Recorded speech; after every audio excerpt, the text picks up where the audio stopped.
Okay. Hello. Hello everybody, we're trying to make sure this is all working. Looking good so far. Perfect. Perfect. Hello everybody. Welcome to my office, my slice of real life here in the VTube world.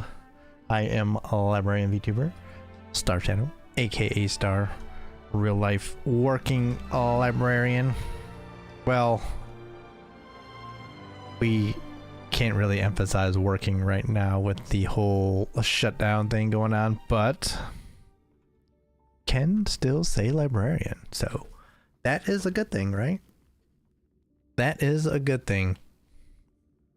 But I mean, changes coming soon, and within 2 months actually. Yeah, I guess next month we will be moving into some temporary housing as we pack up and move state. That would probably be between Christmas and New Year's, but we're going to be very busy trying to get packed up and get things going. So we're going to try and stream when we can here, and we'll see how things look on the other end, at least for the temporary housing. And we'll see the situation there. Maybe we can, maybe we can't. I don't know yet. Hopefully we can set something up.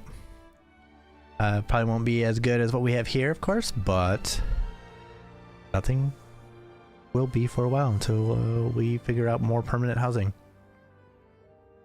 But that is to come. So we still have a few weeks of gaming that we can do, and with the shutdown we might be able to get in a little bit more too. I might try and sneak some more in, but I have other stuff I should be doing. But that is the deal. So we will definitely be having some interruptions in the near future, but also some excitement, because I'm going to see what we can do about some other stuff. Probably make a small change to stuff after the new year. That's kind of been the plan. I was hoping to do it a little bit earlier, but I have not been able to put together everything that I would need for that. So we might just start doing what we're going to do after the new year, and just kind of use the whole move thing as a chance to kind of, I don't want to say start anew or rebrand or anything, just go to the next step, I think. But yeah, so that's to come. We'll see how things go, but we still have a few months, so that is what we have to look forward to. I mean, we don't have too much else to really talk about, although like sports wise, there's not football this weekend. We have Everton coming up as well. They were terrible. Well, they weren't terrible. They were pretty good in the first 30 minutes last week. Well, Monday, I guess. It was not that long ago, and then kind of just held on at the end there. So we'll see how they do tomorrow. They play on Saturday, right? I have to check for sure. But that is going to be something that we're going to have to keep an eye on. But yeah, I mean, and what else do we have? I'm really sad that in the Jump universe, I guess, that we are losing Blue Pristine Movement. Is that what it's called? Which I really was enjoying when it was running. There's the last chapter this week. It's a Blue Pristine Movement. Yes, that is what it is. It was so good. It was like real comfy Blue Proustian moment. Some people would have said it was like Yuri bait. I'm not sure about that. It was just a good representation story about an unlikely friendship between a rich girl and a poor girl, as they kind of come together and kind of teach each other about different things and make each other better. And it was just a very comfy kind of manga that didn't really also hide from the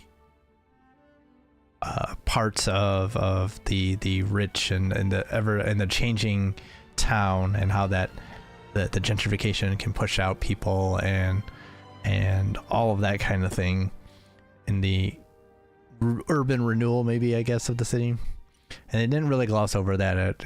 It did look at it and kind of seemed to have hinted that it wanted to really kind of get into that a little bit more, even though unfortunately it got cut off a little bit, which was sad because I wish it would have been able to be a bit longer.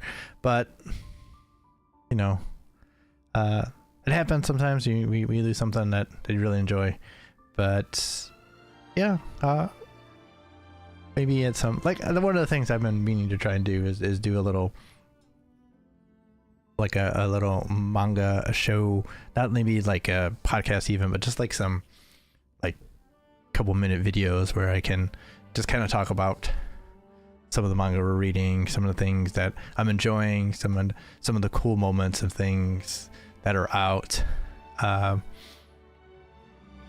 But I just have not had time, especially this year with everything going on. Just would not have time to like write stuff and then edit stuff. Not that I shouldn't need that much time, but I mean, it always ends up being a lot more time than I really have.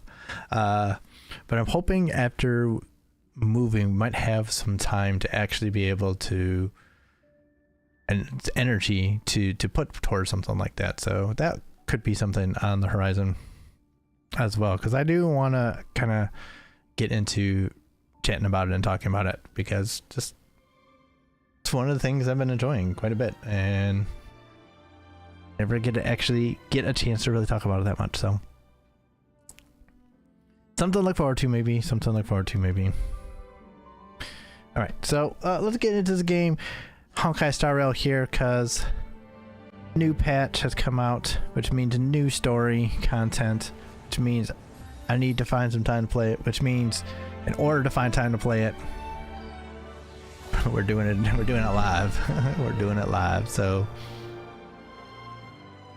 welcome if you have not been to one of these before. This is going to take over probably for the rest of the streams we might have, at least on the weekend ones, or maybe we might be able to push it out faster. We'll see. But you can see I was doing some currency wars, trying that out. But let me first things first, I need to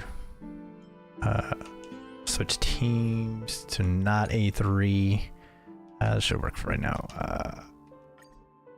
All right. And Trailblaze mission, that's a go. Oh, I should really, before we do anything, actually figure out how to unequip the pig, because it is super annoying. Yeah, good call. Because it's been interrupting all of the story at the beginning, so gotta not have that. All right, now we can do it. All right, let's view the story recap first, and hopefully it'll give us a chance to work on volume levels and make sure they're correct. As I bid farewell to High Sealands at the Vortex of Genesis, I noticed something strange about the Time Core Flame, and was immediately dragged into the Memoria Tide of Oblivion by Evernight. She was once the hidden power that March manifested by sacrificing all of her memories. Yet now, she harbors other secret intentions in her heart. All right, so this is starting from the end of the last patch story. So we've been on Amphorius, and we've had a story that started off as a pretty standard kind of joining New World, helping the inhabitants with their problem, and being invested in a pretty standard, predictable story, which of course is the writer's plan at this point, because that's what they want to lull you into. Then we're hit with the gut punch that it is not really a land in its more literal sense. This is actually a simulation. that is being done to train a la AI a new emanator of destruction. And so the simulations have been going on. Pretty much everything in there is a product of the simulation, including the Chrysos heirs, who have been the heroes of all of the stories each time. And they're actually programs in the simulation, like important ones that are actually like the big training pieces for this new emanator. And so these pieces of software, I guess, these files, these codes these Chrysos heirs are kind of staging an uprising. At least two of the really important ones, or I guess they're important because they do this. And so they have used their power to stall this as long as possible in the hopes that they're able to overcome this and break out of this simulation. One of them's burned themselves out and has actually attacked the Lord Ravager himself, which was a pretty badass moment. But then another one has been recording everything that goes on, and since the beginning it's been like 3 million cycles that they've gone through. But we finally were able to, with the help of the geniuses Herda and Skrullum, to really make things difficult. And we haven't quite stopped the creation of the Zeminator, but we seem to be on the right track, at least. Things are being followed up. The person that's in charge, who has, or at least have taken charge, is the first genius, Xandar. Kind of doing this because, crazy people. So it's two geniuses versus the first genius, and us versus the coding. And in the midst of this, in the last patch, March has returned, although now we're finding out exactly what was going on with that. So that's kind of the whole review, I guess, of the Amphoria story. Clear-ish as mud. Get this brackish water here. But here we go. Let's keep going then. Meanwhile, Dan Heng warped back to the Express via Spirit Warp Jump, only to discover a Memo Snatcher invasion. Everyone then realized that the Remembrance's forces had already permeated Amphorius and blocked outside intervention. To establish contact with me, Dan Heng was determined to return to Amphorius immediately. After waking up in the false Trailblaze, I managed to escape with help from Cyrene and Sunday. Unfortunately, Evernight held absolute control, causing me to fall into the Memoria Tide once again. However, Black Swan took this opportunity to quietly approach Evernight. Dan Heng returned to Amphorius and beckoned the heroic spirit of Finan with divine blood.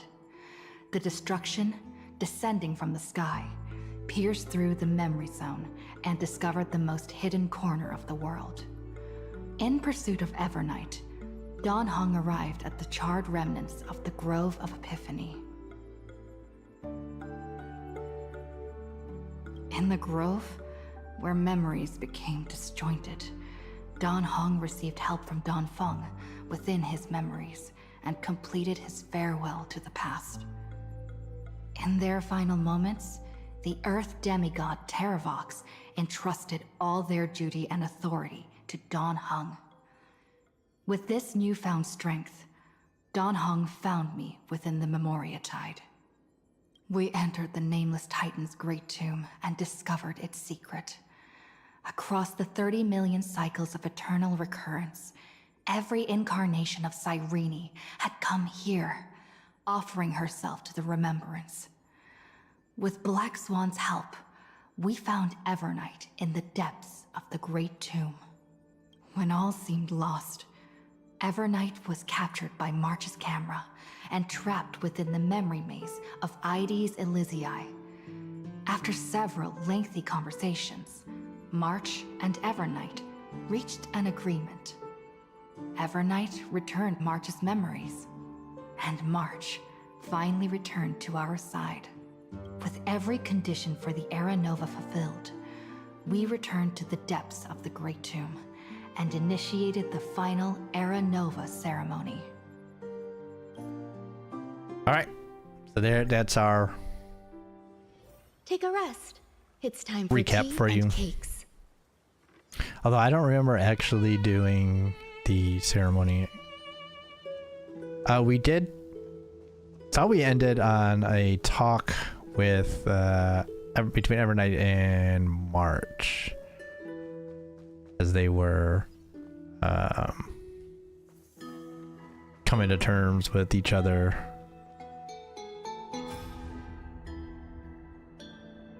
Here's Evernight. Hello. Oh, we don't get a voice here. Fancy meeting you. Fancy meeting you again, brave little trailblazing greybird.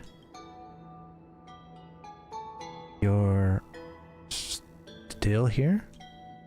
Surprised, are you? The gentle breeze of Ides Elysiae shouldn't have pulled your heartstrings so taut. Relax. Don't forget, I've already fulfilled my promise and regressed into the eternal night. Our meeting now, and the words I'm about to share, are fragments of farewell that I left behind in advance. How would a memory know my reaction? What do you think? The Anasarva of pure child of Anasarva might actually mean without omission. Srava. Okay, I'll get it at some point. Thinking back to our brief yet lingering encounters, how wary you were of me. We never even had time for a proper farewell, did we? That can't be helped. The role I'm playing isn't exactly likable. If I left without saying goodbye, wouldn't you hold a grudge against me forever? So, for one final time, I decided to stir up a few of your pleasant memories. Think back to when you left Ides Elysiae. Back to the beginning of the flame chase. Your journey has been exceptionally smooth. After all, the people of the flame chase journey believed in the prophecy of Ornyx and were convinced a deliverer from beyond the sky would descend upon Inflorius.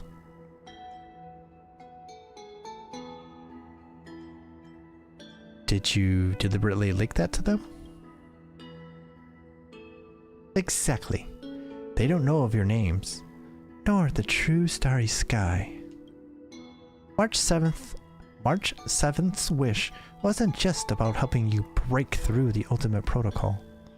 She hoped your journey would go smoothly. What I did was merely lend a hand. At least that Imperator made the right call, don't you think? Even if you hadn't done all that. Why not just accept my kindness, plain and simple? You see, I never forgot March 7th's wish to protect you. So now she knows I'm holding her as my trump card, and I know just as well that you are all of hers. You all are hers. You and Dan Heng, you've given March 7th memories that are truly one of a kind. If she was placed on opposite sides of a scale from you two, she would choose you both without a moment's hesitation. So, I'll leave you with a question. What if one day, March 7th walks down a path completely different from yours? Will you choose her or your own path? I never thought about that. Ha, no need to rush for an answer. And certainly no need to rack your brain for the Evernight before you. This is merely a lingering shard of memory I left behind before departing. I've always been lurking behind the dark torrents of remembrance, watching all of you, observing your Trailblaze as you progress. keeping your answer hidden in your heart until the day that question truly arrives. Who knows? Perhaps by then, your answer will have changed from what it is right now. No matter what, March 7th loves you all, so don't let her wishes be in vain. Alright, that's the last farewell. Now welcome a true oblivion, will you? The memory shard of Evernight fades away completely, as if it had never appeared here. All that remains is the gentle sea breeze of 80s Elysiae and the endless sunset. Suddenly, you feel an aching longing for your home and for March 7th's voice. And an achievement.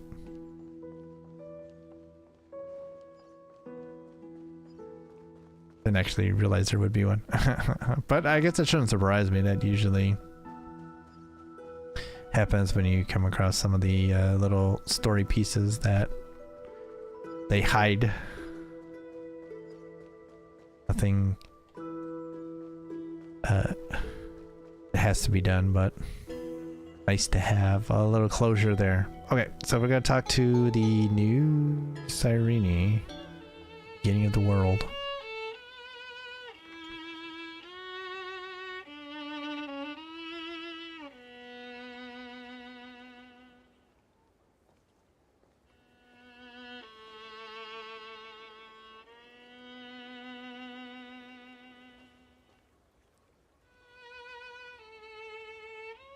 This view hasn't changed at all, has it?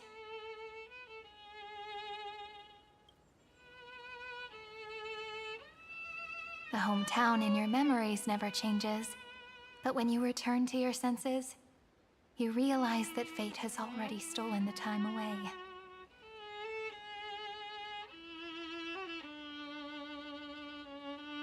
Welcome to the Trail of Genesis, friend. She grew up very much. My God. I pulled, but I have not been successful as of yet. Still got some pulls to come. But unsuccessful so far.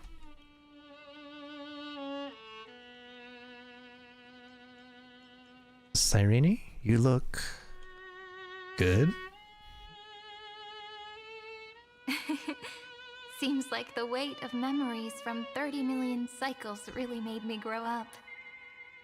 Yeah.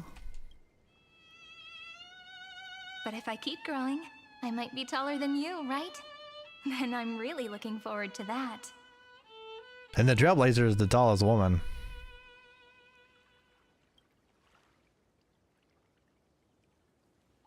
Before you arrived, I kept wondering, beyond the veil of Id Silicii, what kind of Amphorius is being born?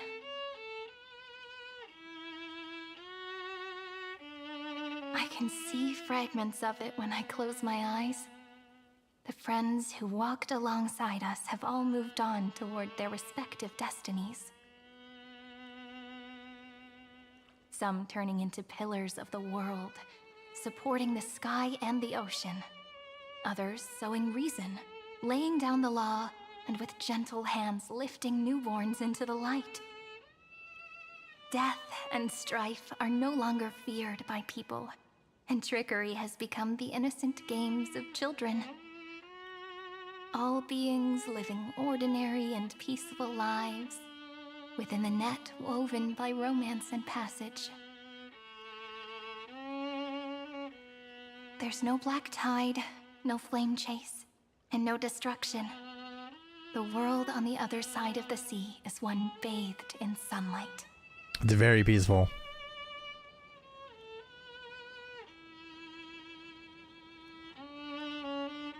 Unfortunately, we know that that's not gonna last, and that everything outside of this perfect little world is going to get crazy, I guess.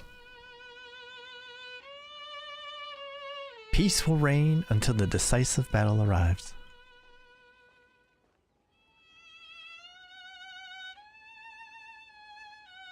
Like a happy and carefree childhood, the era Chrysia in this cycle will last for millennia. until it reaches the moment decided by the prophecy. Light calendar 4931, month of freedom, the moment belonging to world bearing. Are you ready to answer the call of the world, friend? She's got a, guess that's a bracelet there? That basically a representation of Amphorius. Then go, and pen the Throne of Worlds' first stroke. For this world, made from countless wishes. You say that, but it's gonna be ages till we reach light calendar 4931. And she's not Evernight now, she's March. I can make use of the crevices of time, but surely you and Dan Heng won't have to wait around for a few thousand years, right? That won't be necessary. We can simply sleep, and the chronocognitive anchor will wake us up. Veil of Evernight? Pillar of Stone? That's right. We've both become a part of the new world. Just waiting for you now. Our consciousnesses can converse with each other across the heavens and the earth, possibly due to the influence of the Trailblaze. I am now connected with this earth, and I can feel the breath of every mountain range. I see that the tallest among them is named Akama, and the form of the holy city is already taking shape. In other words, your stage is almost set. Do you want to take a leaf out of Kefali's book and make some prophecies before your nap? But we're not the only ones who have changed. I don't know, do we want to write some prophecies? The chronocognitive anchor just transmitted a message stating that Iron Tomb has reacted to the Aranova. That's our potential emanator here that we're trying to stop. Iron Tomb. Which is kind of a badass name. The moment when our friend bore the weight of 30 million cycles of memories. Was probably also when the scepter devoured 30 million cycles of destruction. Bound to happen. I've long prepared for that. We can't wait any longer. We must stop Iron Tomb. It's time to take over the burden that Finon has been carrying. You know, you don't have to shoulder this world all on your own. After someone boards the Express, the word alone ceases to exist. So as we reach the end of time, no one will be left to face it alone. Dan Heng and I came here to specifically tell you that. That's great. Great. But what are you actually gonna do? Remember, this world is not a burden you bear alone. It's a journey we trailblaze together, alongside all of the Express. All right. Oops. It's time for Dan Heng and me to go have a super long nap. Look after this world for us. What did I say? No, thank you, my good friends. Okay. The road ahead is long, but we'll be waiting for you at the end. We'll definitely meet again. I would assume so.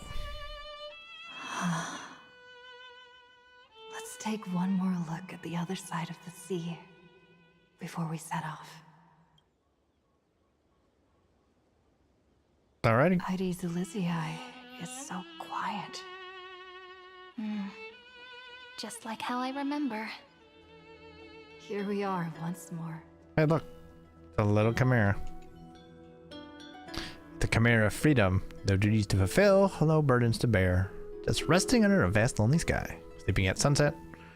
Sleeping even when the sun doesn't set. Started away in a flash. Maybe the sharp sense of caution that's kept it free from a life of toil.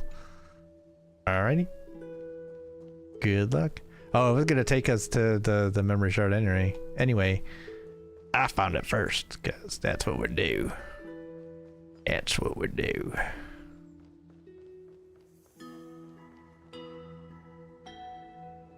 The scent of the black tide is now completely calm.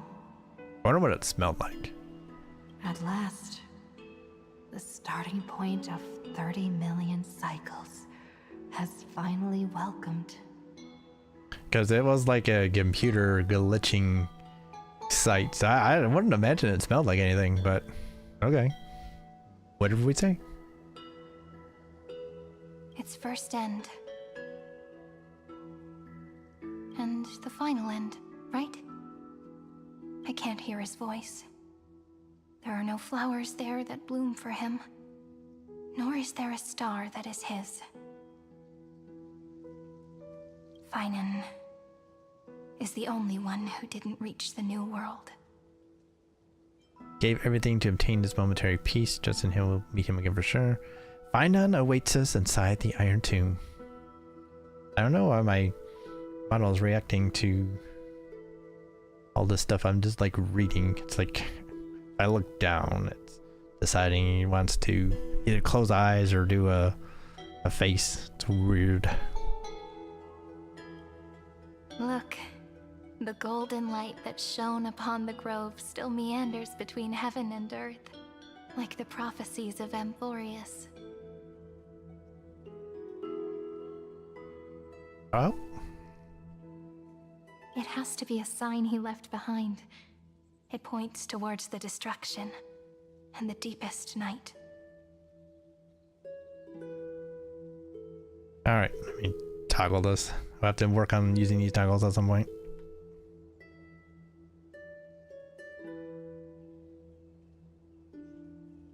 Do you still remember what I asked you at this exact spot the last time we set off? Friend, are you ready to become a hero? You were still burdened by the weight of world-bearing back then, still unsure of the role you were meant to play. But now, everyone has already given you the answer. The heroes of legends were just at the right place at the right time when the world needed a hero. Just like how your arrival kickstarted Amphorius' fate once more. A person's personality is their destiny. That's a new one for me. Together, we'll all make it to the best possible ending. We best. Those are such beautiful words. But do we really believe that? As players, as watchers of this story, do we really believe that's the direction this is going in? Really? Really? I don't know about that. Been trying to kick us in the balls here. Thank you, friend. I was also trying to cheer myself up with what I said. After all, before we truly compose the end of this story, I must also pluck up the courage to head off with you.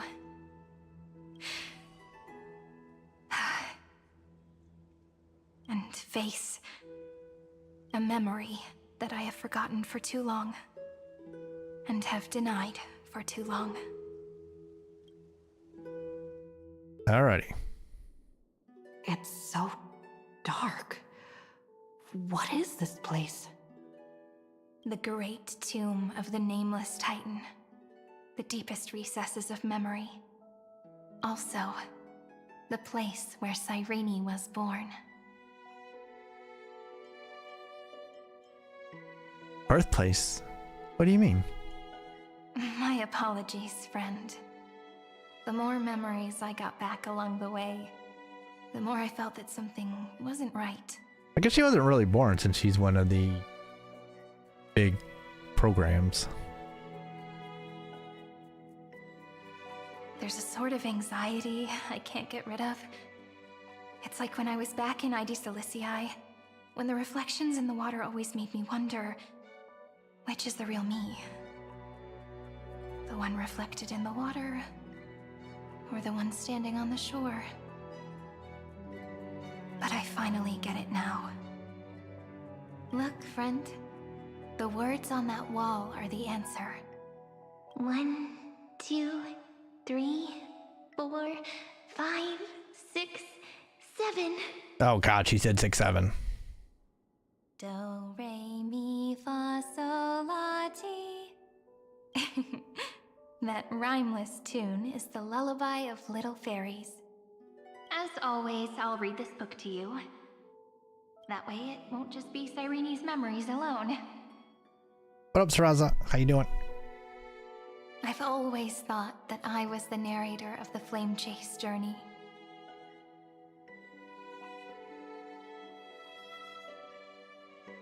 But as it turns out, the narrator...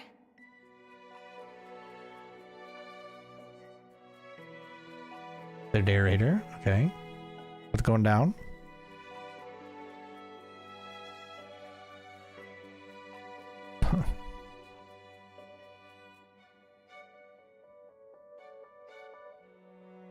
Alright, we'll have to address that in a second.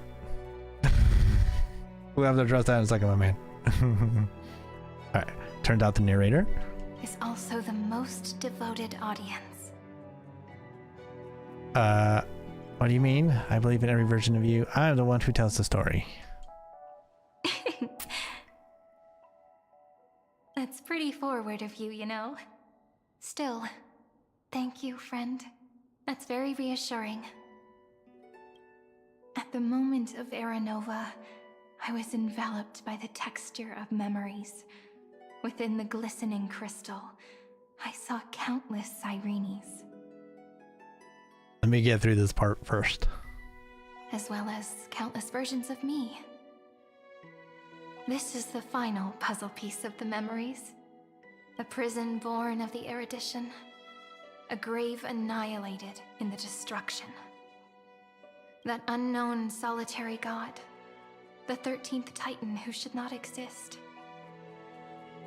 The first new spore. The demi-urge. Is right here. The new spore would be from the erudition. Okay. Oh, we're switching. Okay. Currently beyond the sky. The interrogation records have been submitted to the Marshal. According to the Ten Lords' decree, Jing Liu and Luocha shall continue to be detained in the Shuling. All right, let's see here. So you messed up your joke about getting shot. Okay. You got shot up with a vaccine. Gotcha. It shouldn't really be news.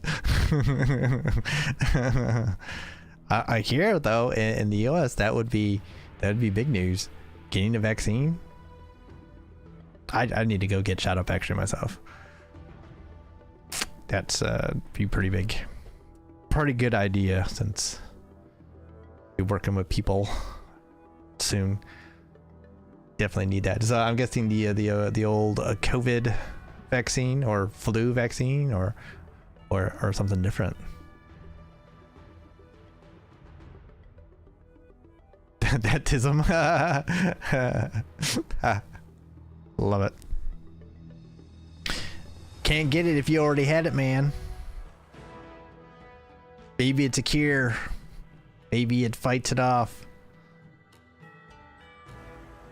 Rabies booster. Ugh, rabies. The rabies vaccine is terrible. No one would want to take that. It really was? Oh God. That is the worst. Like, oh man. They say those are some of the worst ones to get. Yuck. But it's cool that you volunteer for an animal, like at an animal place. Definitely needed for that. No, they always say rabies ones is like one of the worst shots you can get. So, ooh. Not my thing. Shots. So, yeah, I guess that's probably why I don't work with animals. Ha. But you, Merlin's Claw, have been reluctant to end the transmission. Do you wish to reminisce with us? Or is there something else on your mind that you're just desperate to get out? You're quite calm, Jingyuan. The Alliance only authorized the law food to be deployed for this Iron Tomb operation. They say the Seer strategist's wisdom shines like a beacon. So why can't you see things clearly now? Look who's talking. I didn't vote against it, did I? Who's this person? But With enemies all around us, even a child knows the Marshal needs to keep a few Xianzhou ships in reserve, just in case. It's not really that they say they're like the side effects from the rabies shot. It's just like getting the shot itself is supposed to be pretty painful. And I mean, for me, someone who finds even regular shots painful, that's would not make me happy at all. And you got to do like a few rounds of it, don't you?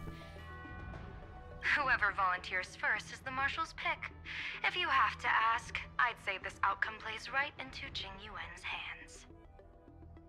Like it or not, there's no way we're letting the Lawfu take the lead in this battle. Oh my, Merlin's Claw. Are you afraid the Lawfu might steal the Yao Qing's glory? This is no laughing matter. Between the Stellaron crisis and the war dance ceremony, though the chaos has settled, rumors and speculation are only growing by the day. With Elder Huaiyan around, those with ulterior motives won't be able to stir up any trouble. But once the Lawfu gets their hands on the golden blood, it'll be a whole different story. With the kind of person Jing Liu is, and her connection to you, I don't need to spell it out. There are countless ways this could be spun into something bigger. Maybe I don't know. Maybe it's not the vaccine. Maybe it's the treatment. Maybe that's supposed to be really bad. I don't know. Like if you get treated right away, you're fine. But if you let that stuff linger, of course, rabies kills you pretty quickly. But I know if you come in contact, you got to get shots. Maybe it's not a vaccine. I guess that's really. Yeah, I guess maybe that's different. Maybe I'm getting those confused. The only thing that must be what I'm thinking. You're overthinking it, General Fei Shao. When I volunteered for this task, I never expected unanimous support from the Alliance anyway. The Lawfu will seize the Golden Blood and redeem itself. That'll be our first win. Then we'll leverage this Golden Blood in the negotiations. Our second win. These 2 wins for the Lawfu will make all 3 of us happy. And that'll be our third win. Look, if this were a Skyfaring Commission deal, we'd be rolling in money, wouldn't we? Maybe the Divine Foresight should change his name to the Optimistic General instead. With the Decalite Reflection Barrier, the Yuchue must understand even more than the Luofu how significant this battle is. Amphorius' karma has vanished from the matrix of prescience. What omen does General Yao Guang see in this anomaly? Okay, yeah, maybe that's what I'm thinking then. It's the difference between the vaccine and I guess the treatment. Yeah. I was reading about it one day because we had must have been a rabid raccoon just kind of pacing around in our backyard one day. And it was, yeah, we were looking, not that it was anywhere near us or anything, but I was just kind of curious as to what would happen if it was anywhere near us or anything, you know, just in case you have to do something to keep it away. And that's what I saw. I was like, yeah, I really don't want that. Don't bring that near me. In divination studies, we call this an empty fortune. It involves the eons and is thus beyond what mere mortals can comprehend. Your explanation isn't any clearer than Lady Fu's. Come on. How hard is it to understand the word uncertainty? For the Cobalt Head, the emergence of Iron Tomb is a calculated instant, but I don't believe they will just sit around waiting for death. And for the powers of the cosmos, this is their chance at survival, and the key to turning the tide of interstellar affairs. The Astral Express is leading the formation of an allied force, but I can see each faction has its own hidden agenda. As always, of course they do. What kind of animals do you work with? Just like pets and stuff, or like farm animals? There are even divisions within the Alliance, so it's not that hard to imagine how the other factions will react. Jing Yuan, I crossed paths with Selenova's Legion at the Battle of Sedunirama Star Cluster. Be extremely careful. The Ruin Legion's troops and weaponry are nothing to write home about. The IPC, even the denizens of Abundance, could take them on. However, while Void Rangers are just expendable pawns of the destruction, the real wild cards are... The Lord Ravagers. Indeed. Nanook's emanators are also their weapons to burn down the paths.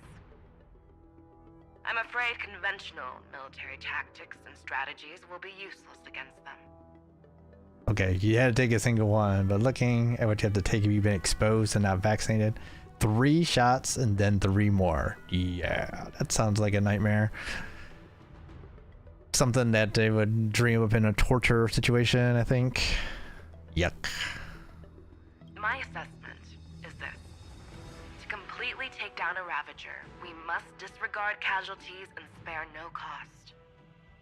My only fear is one wrong move, and the Lawfu will fall into Fintilia's trap again, inching ever closer to destruction.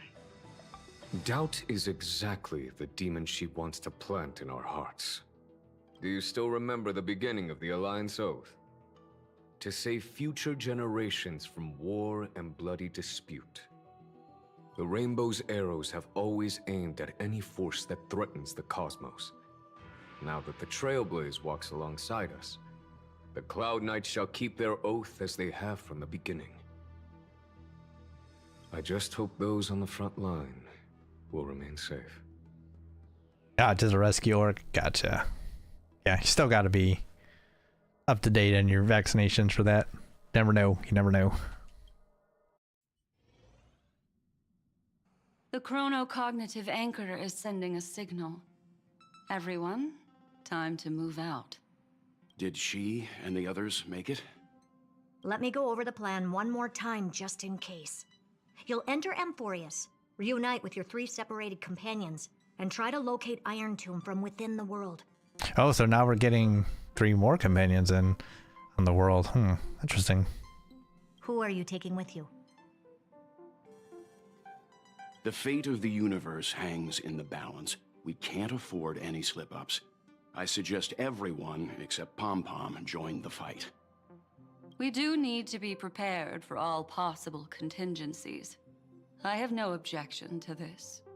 I'll do whatever I can. Meanwhile, Screwy and I will continue attacking the Demiurge Matrix. That is, the Scepter's kernel, from the outside. With our 2-pronged attack, we'll turn this hunk of metal into scrap for sure. Now we just wait for those 2 to get back. Oh, and just like that, they're here. Nice. Sorry to keep you waiting. With Planet Screwlum's help, the formation of the Cosmic Alliance to counter Iron Tomb is progressing smoothly. I like the fact that the man has a whole planet named after him. Badass. The cosmos has set its sights on Amphorius, and now it's just waiting for the first shot. Well then, let's not waste any more time, Fourth Mirror. It's my time to shine! Finally off the bench! Initiating thought refraction. Please read the safety protocols carefully. Huh? Just kidding! I've already checked the agreement box for everyone. And now, destination? Amphorius! 3, 2, 1, launch! 4 variables in the equation. Gotta love it. The flow of Memoria is so heavy here.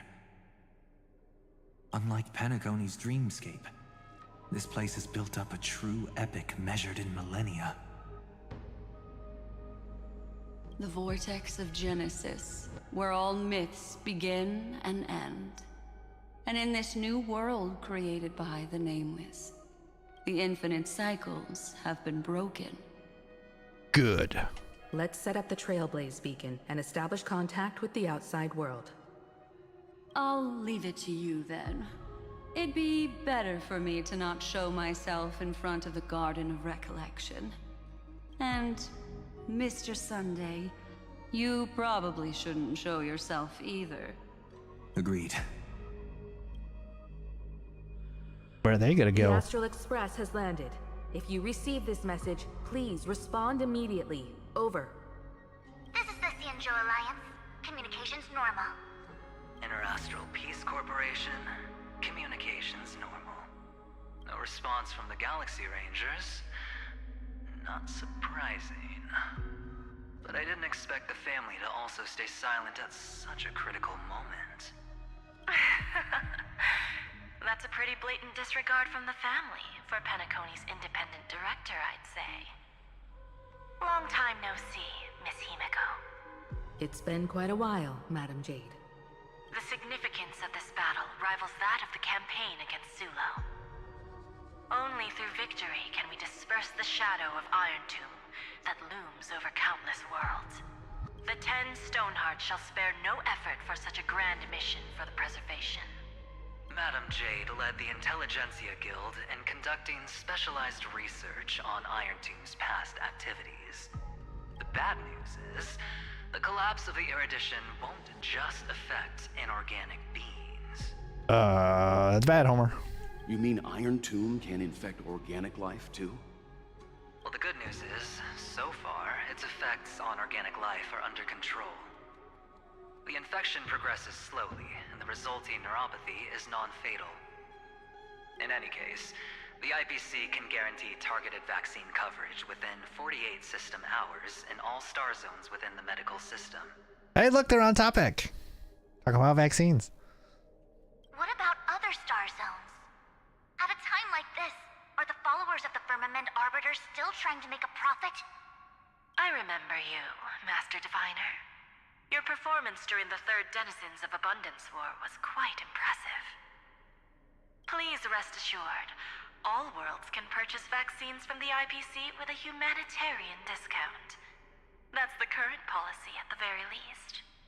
But if the Xianzhou Alliance is willing to assist with the IPC's assets in Epsilon and other star systems, we'll have more cards to play when reiterating to the board the necessity of deep cooperation.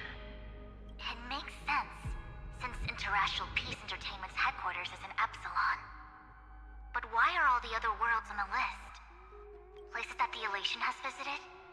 Think of it as a long-term investment.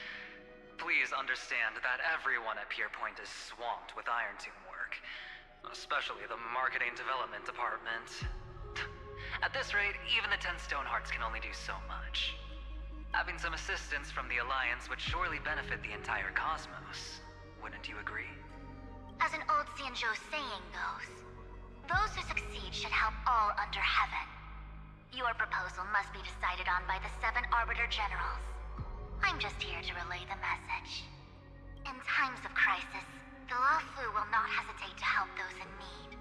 However, the prerequisite is that the IPC must unconditionally assist the Alliance with emergency rescue operations in the disaster area. Of course. In the name of preservation, all for the Amber Lord. Thank you all for your selfless dedication. Well, I wouldn't call that selfless, but we won't complain too much.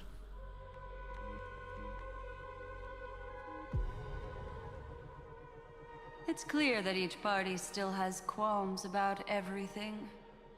The clash between destruction and erudition isn't just about the fate of the cosmos.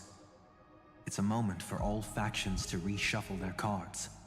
You can never be too careful when battling a Lord Ravager. All are equal in matters of life and death. In any case, we can only hope for the best in all that's to come.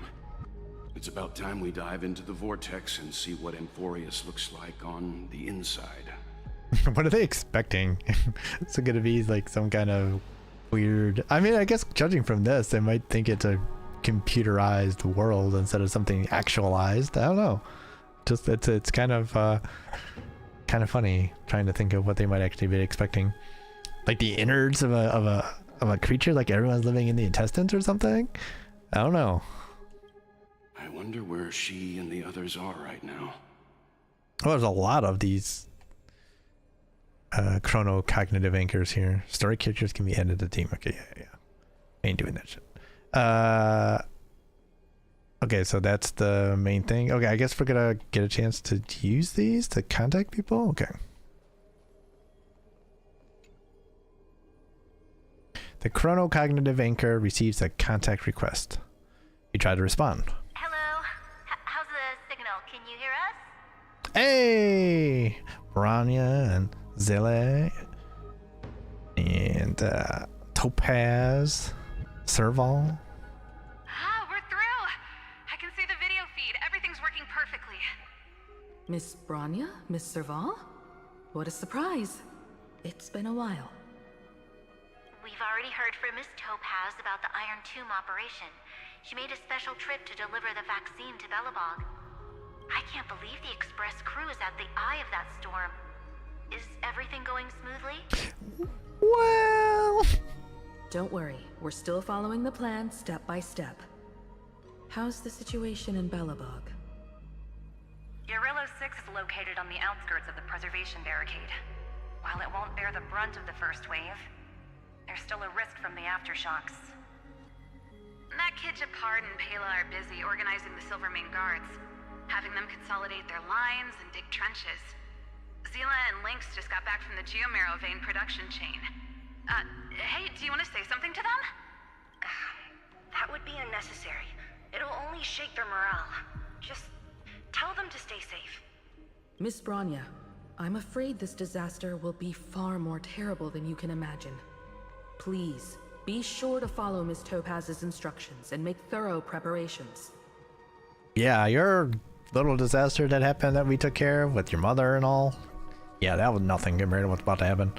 Of course. We have resealed most of the engine of creation beneath the ice to prevent the will of the preservation from becoming an accomplice to the destruction. Don't worry, Miss Himiko. Belobog is far more resilient than we imagined. We really wish we could help, but Urillo 6 has only just woken up from its hibernation. The Astral Express, standing at the forefront of disaster, is the hope for many ordinary civilizations across the universe. In the face of a massive catastrophe like this one, relatively smaller civilizations have never had many options. But that's exactly why we have a resolve that's second to none. If anything goes wrong...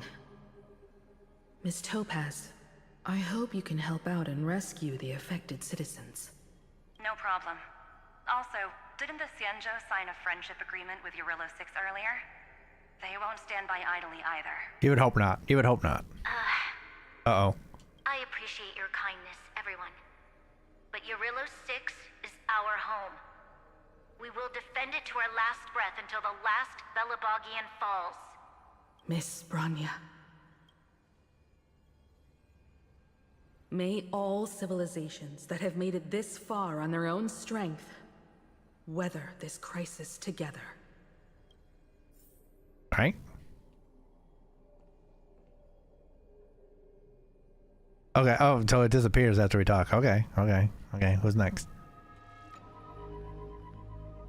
You activate the chronocognitive anchor, attempting to contact the Xianzhou Alliance representative.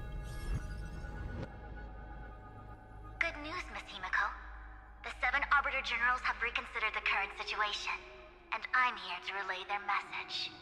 Officially, the Alliance's combat forces will still be limited to the Luofu, but the Yaoqing has also been deployed in the surrounding war zone as a contingency.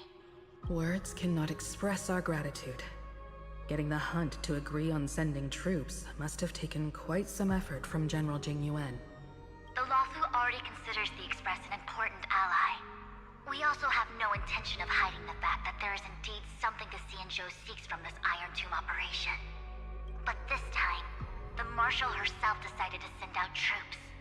With a formidable enemy before us, the Alliance has no reason to back down, nor will we be content to take a back seat. You said transparency, then you didn't say what you're looking for? If we can stand together with civilizations across the universe to overcome this crisis, then we must do so, even at the cost of our own lives. The Alliance truly embodies the principle of righteousness. It's fortunate that the cosmos has great heroes like you. I mean, I guess that was the whole point of the little side, I was gonna say flashback, but sideback maybe? Side story there that was on the Laofu, so. And they kind of explain a little bit of what they were looking for. You're too kind. As for that Jade Abacus of Allying Oath, you can save it for when you're in more dire need. This is not dire need? Okay. Seems pretty hardcore, man. Next. Alright, so we're activating the anchor again. Attempting to contact the IPC representative. I regret to inform you, Miss Himiko, that even the Strategic Investment Department is constrained when it comes to the Iron Tomb issue. And it would be difficult to meet the expectations of the Astral Express. However, Madam Jade instructed us to look after our nameless friends as much as possible. So let me offer you all a small suggestion, just from my personal perspective. Other departments at the IPC might also take this opportunity to extend an olive branch to you. When that time comes, I hope the Astral Express will remember that the 10 Stonehearts were willing to stand with the Trailblaze, even though we were in a difficult position. And more importantly, we were the only ones willing to do so. Interesting infighting among the IPC. Sounds like a threat, doesn't it? But trust me, every word comes straight from the heart. Has the internal conflict within the IPC really gotten this bad? Everyone knows about the bad blood between Diamond and Oswaldo, but at least until now they've had an uneasy truce. Until the Lord Ravager Archforger caught the board's attention. I'll leave it at that, as it's confidential information. Hope you can understand. Another Lord Ravager, nice. I understand. Our immediate priority is to address the Iron Tomb crisis. Let's hope for success from the start. This might help ease everyone's pressing concerns. Okay. Got 2 more. Let's find out what we got. Alright, this one is attempting to contact the Galaxy Ranger representative. Nothing. No response from the chronocognitive anchor. Of course, we would never know the Ranger's comings and goings. Okay. Then this one must be the family? What we're gonna try and contact? Attempting to contact the family representative. Miss Himiko, is that you? Oh, Robin in her disguise. Yes? And you are Miss Robin. Yes. I apologize for not being able to respond during the meeting earlier. And even now I can only appear in disguise. On behalf of the Penaconian family branch, I extend my sincerest apologies to everyone. We tried to request aid from the family, but we essentially received no response. I've heard about the internal conflicts within the family. Miss Robin, there's no need to apologize. Every bit of strength is precious at this moment. Thank you for understanding. The good news is, since you're one of the shareholders of Penacony, the family heads have agreed to allow me to lead all Asdanian tuners to the front lines. My charitable foundation will also do as much as possible to provide support in this battle. They'll ensure that proper arrangements are provided for those wounded on the front lines, and for residents in affected areas. Miss Robin, I'm beyond moved by your spirit of self-sacrifice. The Astral Express would also like to make a promise that we won't leave any companion behind. Alright, well that was good. That's what especially was important, because we were wondering where the family was and our people on Penacony and why they didn't show up. So now we have an explanation. Now we know. Good. Alright. Go to Akuma.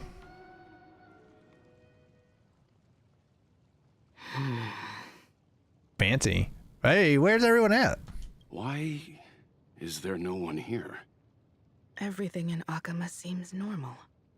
The new world was enjoying peaceful times not long ago. It seems it was even more recent than not long ago, Miss Himiko. The fruit on the table is freshly cut, and the bath temperature is just right. The remembrance tells me this place was bustling with people just moments ago. It's as if everyone vanished in an instant. Could this be Xandar's doing?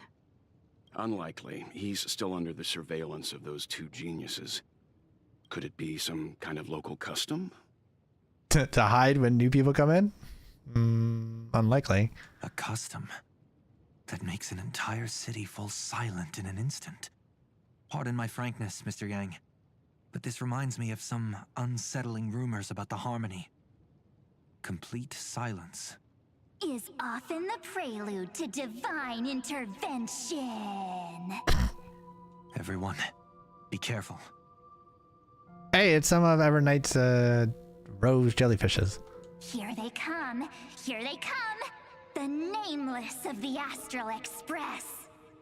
Evernight? How is this possible? She was already... We are the chroniclers of time, and we do not fade away. Finally, the last era Nova has been completed. What did you do to the residents of the Holy City and the three Nameless? I didn't need to do anything. The remembrance will ultimately become the substance of the new world. Now, they are no longer the Trailblazers you once knew, but gods who permeate heaven and earth. Got a promotion. The 12 Titans who guard Amphorius. Stop fooling around, March. Come on out. What?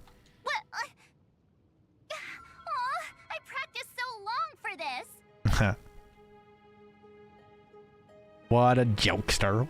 That's our March. So funny. Actually, it's probably the first time she's actually been actually funny. Getting seen through right away is just so embarrassing. You've obviously been learning from the theatrical culture in Amphorius. But if possible, I'd prefer our reunion to be a bit more casual and laid back. As expected, I can't hide anything from Himeko and Mr. Yang. Well, long time no see. Guess I'm back? We should be the ones to say that. Sorry for keeping you waiting. Aw, Mom and Dad are reunited with their kid. So, these jellyfish are the Titan's power? They're just tiny manifestations of the Veil of Evernight, used for scouting and communication. If I went all out, I could summon way more of them. Thanks to her, we all turned into Titans in the New World. Sure, we can take on humanoid forms, but it feels off. How intriguing. So what does she look like now? It can't be a raccoon with a baseball bat, I suppose. They know us too well. Please don't add weird stuff to Amphorius's lore. Just go see it with your own eyes. Follow the prophecy's guidance and come to Dawncloud. She looks way more majestic now than she used to. Ooh, interesting.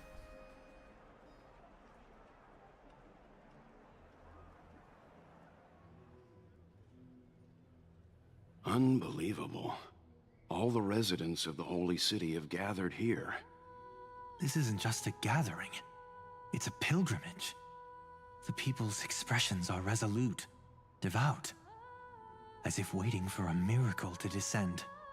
That colossal deity is her. She has become the pillar of the world. Surprisingly authentic. Being this serious is quite unlike her usual style. Again, they know us too well. Those people didn't disappear. Instead, they've answered the call of the prophecy and come to witness her awakening. Our good buddy now bears the weight of the entire world. And every breath they take is intertwined with Amphorius's destiny.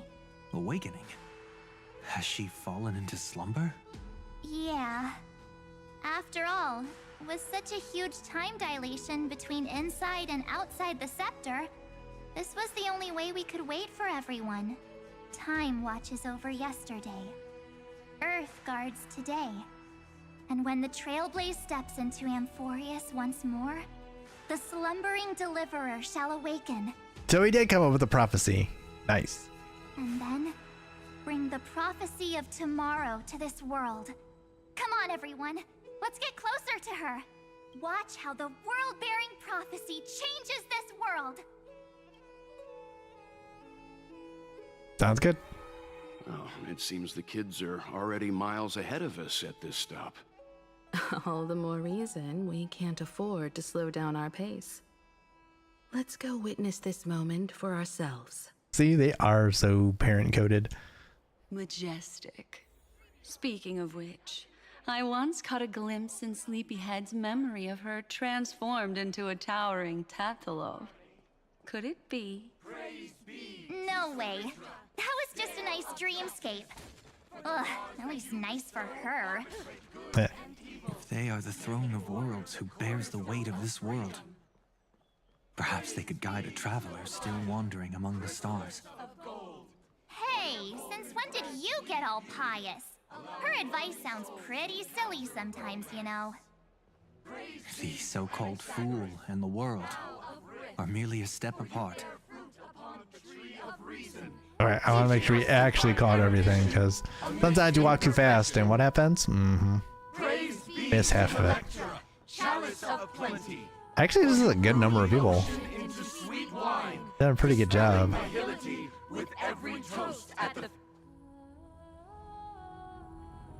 Citizens, behold! Our last Titan, the world-bearing deliverer, is about to awaken! Oh, ancient god, your loyal subjects, bewildered followers, and fearless comrades in arms have all knelt before your throne. This is a huge build-up. Better not be disappointing entrance. Awaken from your eternal slumber and bestow upon the world your divine prophecy. Please guide us. Show us how to embrace this beloved world as we welcome that distant dawn. Throne of Worlds. To walk the path of a mortal as a god, or to bear a divine burden as a mortal.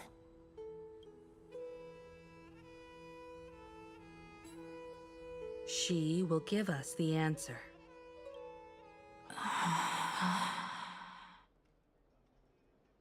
But I am not the deliverer. Rather, I am the nameless who dwells among mortals. That voice is definitely her. Yeah. I heard your prayers. Why do we sound so confused? The core flames flickered and dimmed, and the age of the gods met its end. So flow, golden blood, flow. I'll bestow it upon you, returning it to the true masters of this world. Stand with me and become heroes. Okay. Is this? Yes. It's the miracle she brought to Amphorius. A sight of what's outside? Of course, it would manifest in the form of the Trailblaze. Golden blood, raining down like a storm. The prophecy has descended, and the Titan commands us not to be supplicants, but to become heroes of rebellion, to face that destined calamity, the destruction, head on. The prophecy of the Deliverer means nothing to me now. It belongs in the hands of someone far more fitting. Someone like all of you. In the name of Kozlana, let us depart and march towards the light. It's neither protection nor salvation. As always, there's no need for totems or myths. Humanity's most primal faith is that instinct named survival. Let's go, everyone. Someone has already sounded the horn of departure. No comedy whatsoever from us? That's probably the most surprising thing of all. Explore, understand, establish, and connect. Together, let us blaze a trail for the destiny of this world.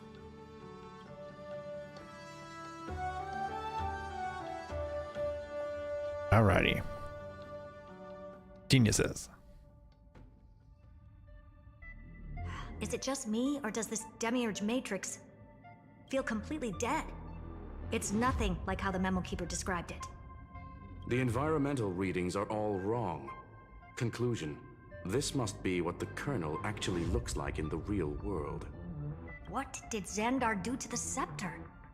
Seems like he destroyed it a bit. At the end of light, there must be silence. Certain, pure, and absolute darkness. Not the time to quote the Lord of Silence. Bad omen. Either way, we have to press on. Until we uncover the truth behind the 13th Titan.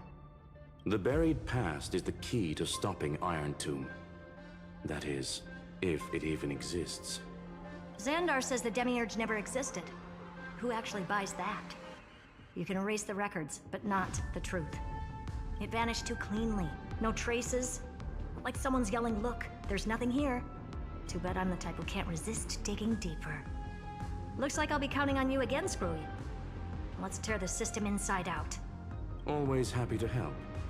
But as your academic partner, I have to ask, Herta, what if we fail? Let's say the Demiurge really doesn't exist. Do you have a backup plan? A backup plan? Of course. If we can't find the key, we turn the lock into the key. That plan's cost is incalculable. It shouldn't even be on the table. Well, then let's hope we never have to use it. There's no point worrying about the end just yet. One step at a time. Let's go. We don't want to leave the others waiting. Confidence is not that high. You brought what I asked for, right? A butterfly has to land on the branch before it can dance.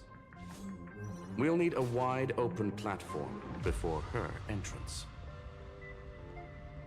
Alright, let's start looking around, and I guess we'll see. We have to adjust the team makeup at all.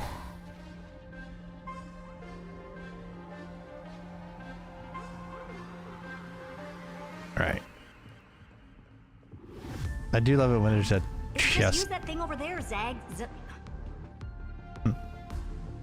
Chest is out here in the open. We can use it. Oh, we don't have to fight them then. What a dumb name. I hereby rename it Herta's Big Hand.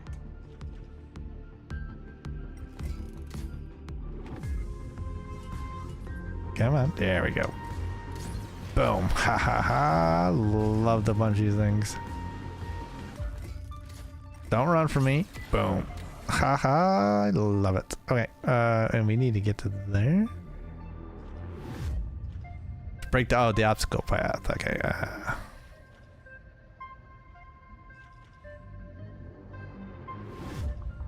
The bridge.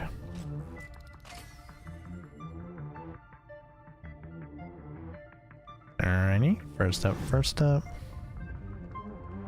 Grab the chest, it's very important. Grab the bug, trapped nymph. Just about to get out, It's only a second away from leaving this place, but it suddenly stopped working. I'll unplug this fan's power cable back in. It is a fan, I suppose? Is that like a case fan? Yeah, I guess it kind of looks like it could be a case fan.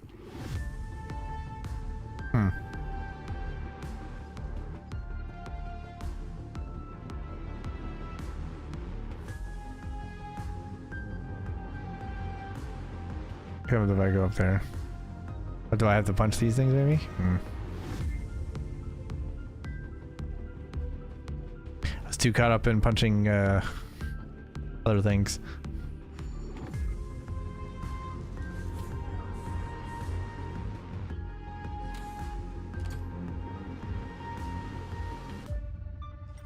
Ah, we can punch these things. Boom. Curtis' big hand is what I call power. Keep it going. Still not done? What is this? A junkyard for old Intellitron's leftovers? Finally, all set. Time for your precious treasure to make its debut. Of course. Just give me a second. Target initialized. With these wings, hacking should be much more efficient. Okay, we got a plane now. Turn into a flight sim. I gotta get my flight stick out. Oh, a classic nuclear heat engine. Classy choice. Just a personal preference. Her name's Mistletoe. Every flower in your garden's got a bit of poison, huh? Also a personal preference. It reminds me of the last time when we tangled with that Punklordian brat. What did she call this kind of infiltration tool again? Right. Dirty data shell. It wraps around the kernel to fool even top-tier firewalls. But yours is way too clean. Not even a hint of real-world grit. Herta, your tone is unusually emotional. Suggestion. Let's get back to the topic at hand. I thought we were done with that conversation. Unfortunately, current conditions won't let me ignore any variables. Especially the most important one. Your will. Iron Tomb never stops. It is evolving faster than any of our worst projections. Every instant in the Eon's calculation is like a sword hanging over the cosmos. Every move humanity makes could speed up its arrival. Which is exactly why we can't mess this up. And now, Droidhead wants to hand down judgment to the poor cosmos again. Border Star Trade War, Emperor's War, Rupert's death. Every time their instant arrived, it meant another bloodbath for humanity. But in this ultimate battle of erudition, you and I are supposed to be players, not pawns.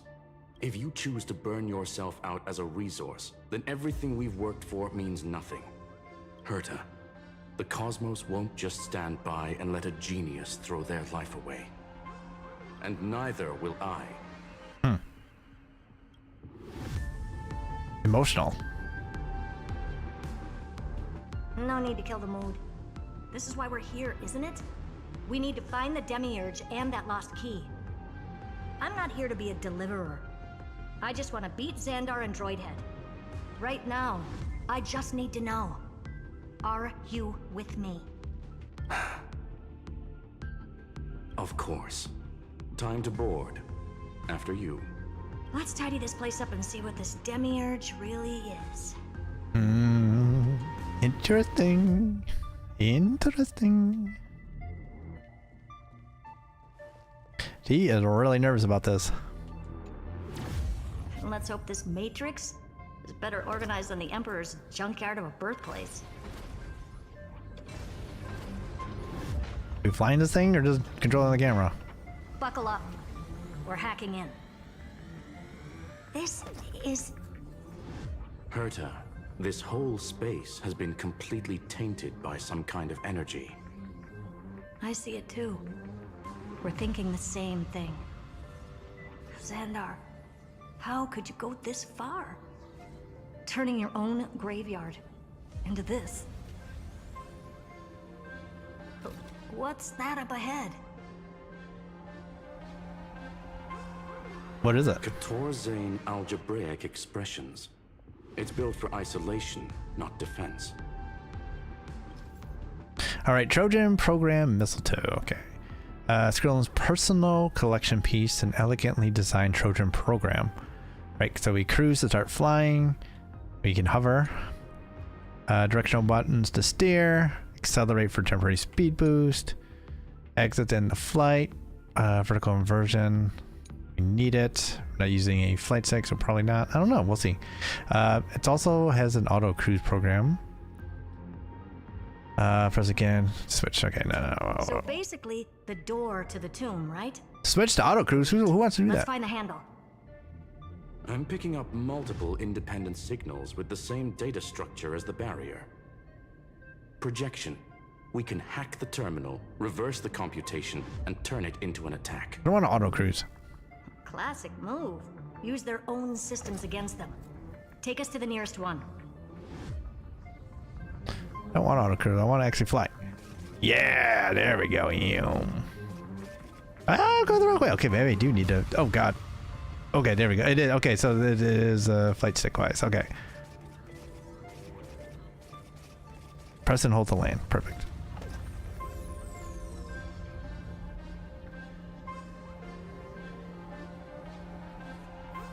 Okay, it is very. It's flight sticky. Then they did do the controls that way. Okay, I can handle that. I wasn't sure which way it was gonna be, but it's definitely inverted. Which is, once I see that's what it is, I think that's probably how I would prefer it. I'm just used to it.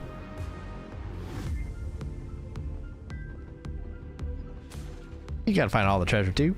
Don't forget about treasure. We all love treasure.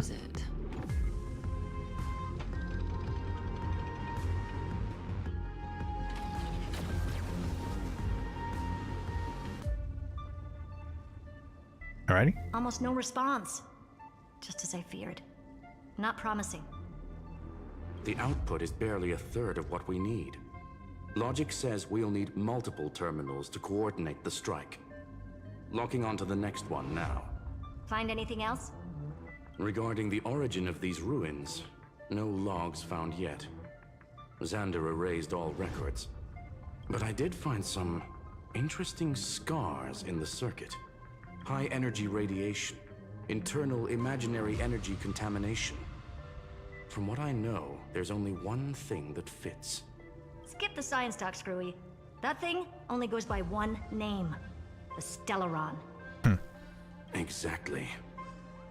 Xander blew one up just to clean the entire scepter system. So that's what he meant by killed that Titan with my own hands. He wanted to turn the neuron of the erudition into a relay for the destruction. That meant getting rid of all of it at all costs. The life form known as the Demiurge was the original target of the Scepter's extrapolation. It makes sense. Evernight calling it the first new spore confirms this viewpoint. The prime mover of life. That's what Scepter Delta ME-13 was originally tasked with. Even after it got scrapped, the query kept running. Yet the true value lies in the process of solving it, not the answer itself. Then, does this mean finding the Demiurge is hopeless?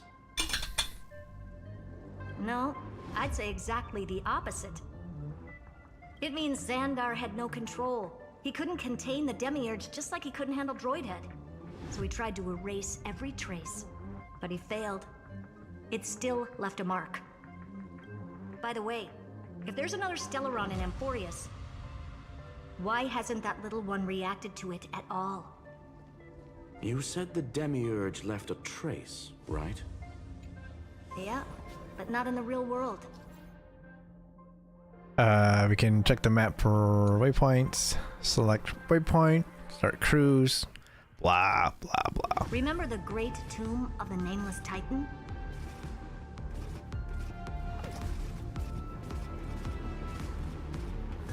Right. But that was a good point. Why were we not the one... Why weren't we reacting if there was another Stellaron? Interesting. Okay. We were flying further than...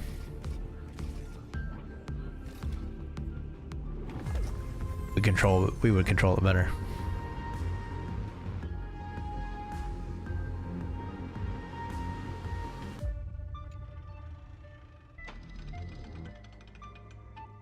Why don't we get out?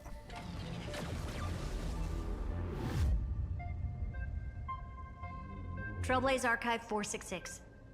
The data from Philia 093 clearly indicates that the Demiurge did in fact enter Amphorius's extrapolation. Inside that world, it was the 13th, forgotten Titan. The one who listened to 30 million cycles of Cyrene's memory. But Evernight said the opposite. She believed that tomb was empty from the start. The Nameless Titan never existed. The so-called listener was just a trap set by the Remembrance to steal the scepter. A mimetic entity full of theatrics. How much of what she's saying is true? Would an Eon really speak in circles like this? I doubt it. The Remembrance's behavior is certainly odd, but her assessment aligns with our current reality. Since we entered the Matrix, we haven't found a single clue pointing to the Demiurge. Oh god, we're in the Matrix! Yo, where are you? And that's the key, Screwy. Xandar's actions prove the Demiurge exists. But what Evernight said, and what we've actually seen all point to the opposite. So we have to assume that both are true. And if that's the case, then the contradiction leads us to... the truth. Exactly. One last terminal. One final key. Time to crack open the kernel. Pause the flight. Xandar had to lie to the original Finan and Cyrene. Logic. He had already identified the Remembrance as a threat, yet found no viable way to eliminate it. All right. Let's finish this. Time to break through that barrier. Will do, but first I saw a treasure chest. Where is it? That's the whole reason why I wanted to get off this wild ride.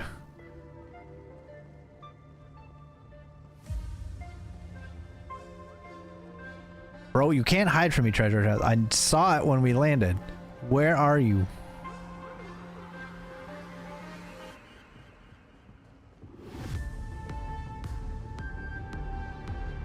Can't hide from me. I don't want to fight that thing. We're not set up for it right now. We would have to set up a team for that. Actually, maybe we should do that. Let's set up a team real quick. Team lineup.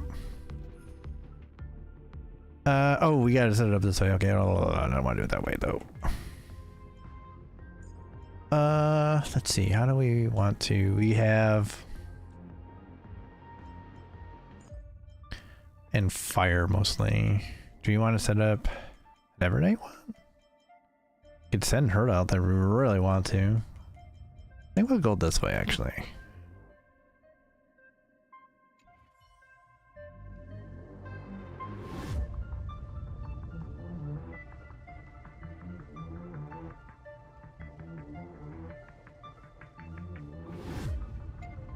This is because I have to do this in order to do it. Oh god.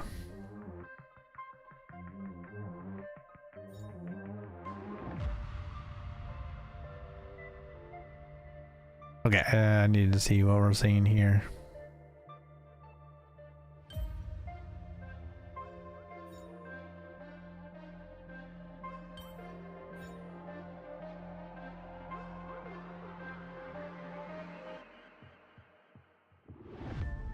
I was gotta do a smaller one. Interesting.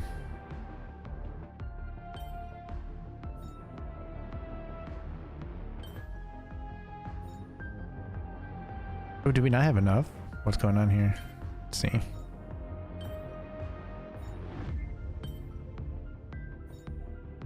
Okay, we got 5. Okay, so this is probably gotta go in the middle then? Alright, we got super distracted. We didn't mean to get distracted like this. Oh, that just disappeared. That didn't make sense at all. Let's not do that.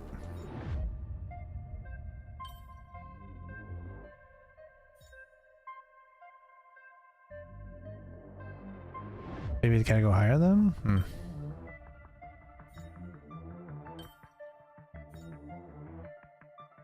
Being very silly here doing this. Gotta get these out the way. Add this one too.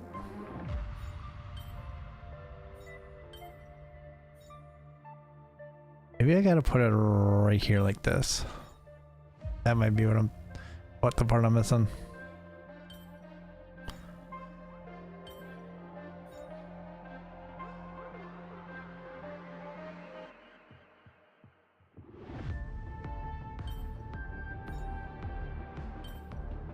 Not quite. Not quite what we're thinking, but I think we're on a better track now.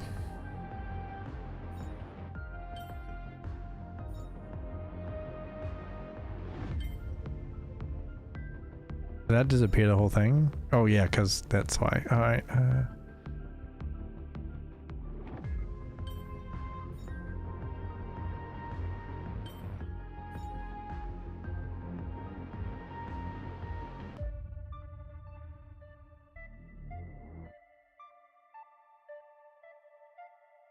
fine, what's the hint here?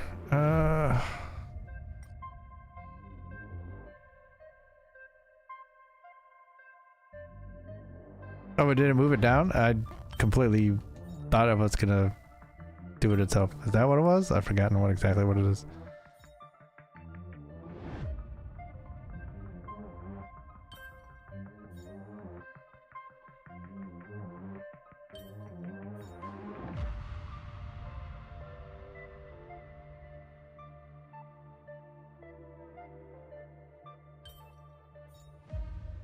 There.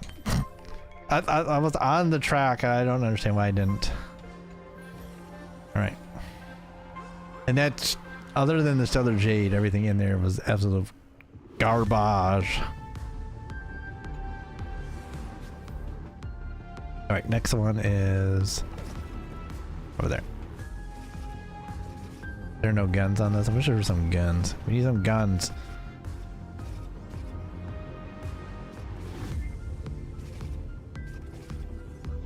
I was gonna crash it. It's only got one speed too. Alright, open her up.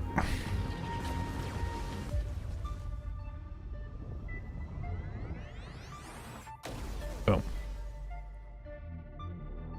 Operation authorized. Path energy readings. The erudition declining. The destruction surging. The remembrance 0. What's going on? Cause unknown. They left no discernible trace within the real matrix. That shouldn't be possible. Could it be that the Era Nova exhausted all of the Remembrance's texture? Log it for now. The dots still aren't connecting. Pause the light once again. We gotta look for treasure.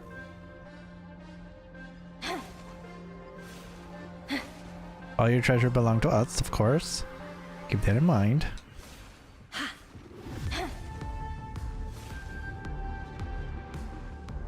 Oh, hey, one of these. Survey nymph. First time in this massive space, huh? Quite a shock. But I've already scouted every corner of this place, especially that cannon. Look, it's already aimed at you. Ah, just kidding. You son of a bitch.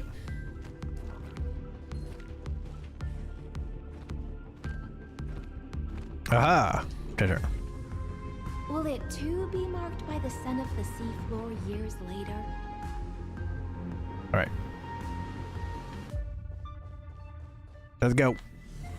Let's ride. Break through the barrier and keep moving forward. Okay.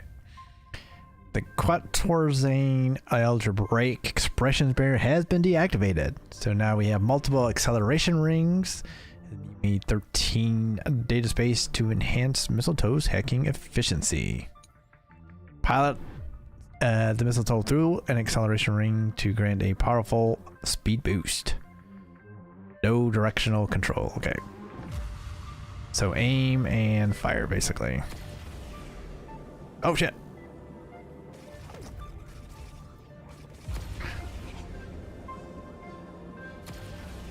Wider than I thought. I was expecting a full-on aerial brawl. It's advised to remain vigilant. The destruction's levels are still rising. Huh? What's the matter? Interesting. I just picked up a signal from the Exo myth. Should I have landed instead? Maybe I should have. Let's go check it out quick. I should have checked it out. I'm feeling an itch. I should have checked it out.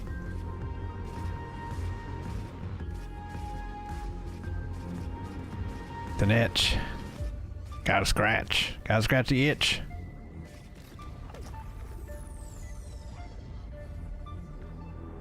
Boom, like a glove.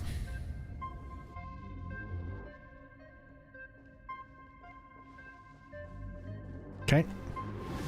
All right, the puzzle.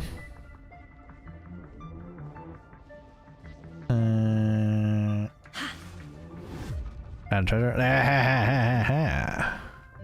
It's a regular old treasure. It's fine. I'll take it. It's the important thing. Grab those ones at least. Alright. Alright. Let's go. Oh. Where are you going?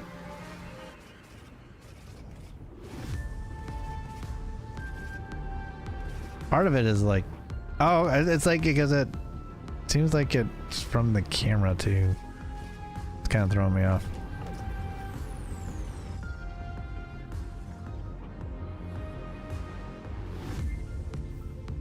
Right.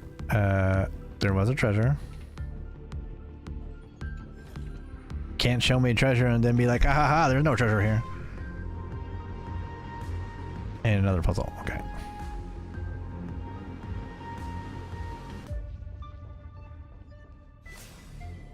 Interesting. This repulsive force is unlike anything I've felt before. Is this the place? Correct. Judging by its defensive properties, this is the entrance to the exomyth. I didn't expect that. Who builds a lab in the middle of digital rubble? Then again, never doubt a dead man's resolve. So how's our dearly departed doing?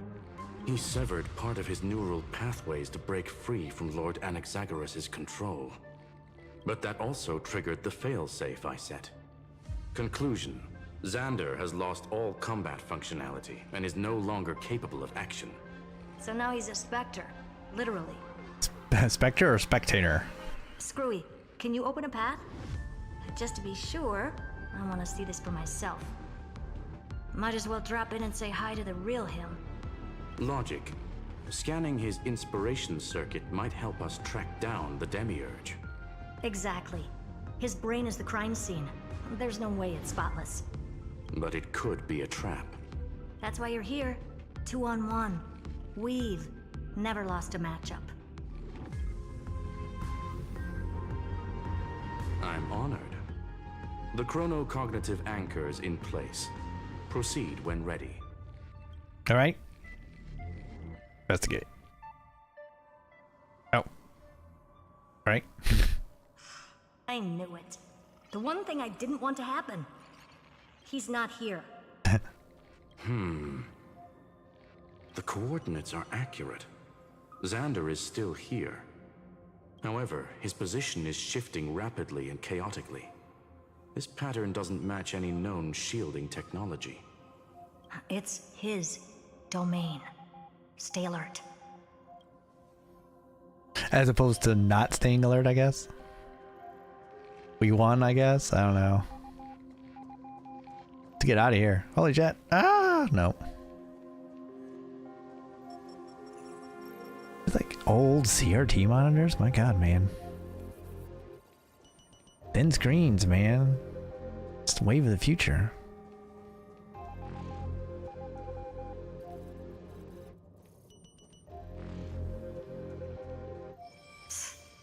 Cheap trick. The spatial field here is undergoing autonomous recalibration, initiating reverse engineering of the interference source. Try again. All right. Can do. We're back. Reverse engineering complete. The results are not what I expected. Logs show Lycurgus revoked administrator access. The chronocognitive anchor can't get a fix because at the system level, Lygus no longer exists. Our navigation target is a null set. So he's stopped resisting? Before vanishing, it seems he left one last message for us. To those who follow, all is proven. Find me beneath the tombstone. Melodramatic. He was expecting us. And once he learned of the Great Tomb's existence, he initiated his own search for the Demiurge. Guess he wants a final showdown. Fine. Let the old Intellitron dig his own grave. Just like he wants. Alright. To be in the purest light is to be in the purest dark. Nothing exists there. The Scepter's main frame. Or maybe we should now call it the Lord Ravager's placenta. Gross. Unfortunately, we still haven't found anything. Really? I don't think so. Not finding anything is our biggest find. Please elaborate. If the Demiurge was destroyed, there'd be at least some bits of it left. I don't buy that a Stellaron could have blasted all the traces away as cleanly as a scalpel. As I said before, its disappearance is too clean. If the garden hadn't stirred the pot, no one would even know about the Demiurge's existence. We're talking about the Scepter's original extrapolation goal. There's no way that nothing of it was left behind. Or we can look at it from another perspective. If you were Xandar, would you be this obsessed with a concept that poses no threat? Would you guard against it at every turn? There is the possibility that he's naturally meticulous and hates variables. He's a mathematician. He can't hate variables. That does track with the impression he gave about himself. But Xandar shut that theory down himself just now. Choosing to act, even if it'll cost him dearly. We know that feeling well. The unknown is right in front of us. So we only have one choice. Solve it. You sound pretty convinced. Surely you already have a theory. Care to share? Of course. Though I don't have hard proof, I'm almost certain that the Demiurge has been in everyone's plain sight all this time. Yet, they were mistaken for someone else. That'd make the most sense. Why was the room empty? Because the person locked in there had run away ages ago. But they were weak and small and had no presence whatsoever. Even the old Intellitron didn't notice them. Which also means there's a high chance that their powers are minuscule and cannot alter the outcome of the battle at all. Well, at least Xandar is scared of them. Come on, it's time to confront him. Let's go to the tombstone he talked about. That's actually pretty smart. Don't call her a genius for nothing.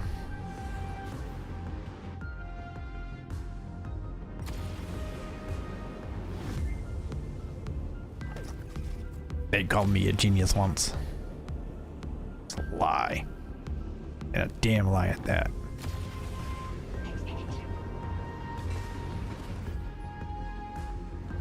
God, we're gonna crash? Oh, okay.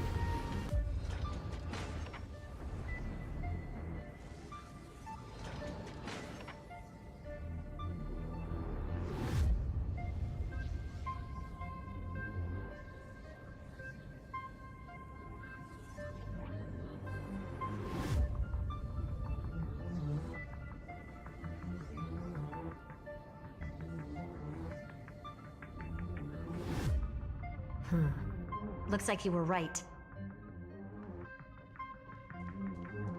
Built this whole flight mechanic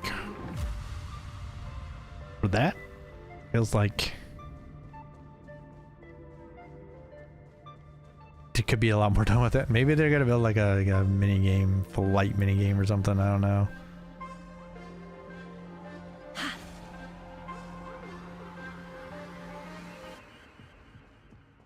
You don't go through that much effort to create something and then using ones like that. This for some honey brew? Oh. Hey traveler, ready to become a hero. Power of these gathered core flames will surely light up the endless night. Dawn wished for by both humans and nymphs is almost here. Excellent, this is the spirit. Let us set off towards the end of the story. Got it, alright. God damn it. Oh.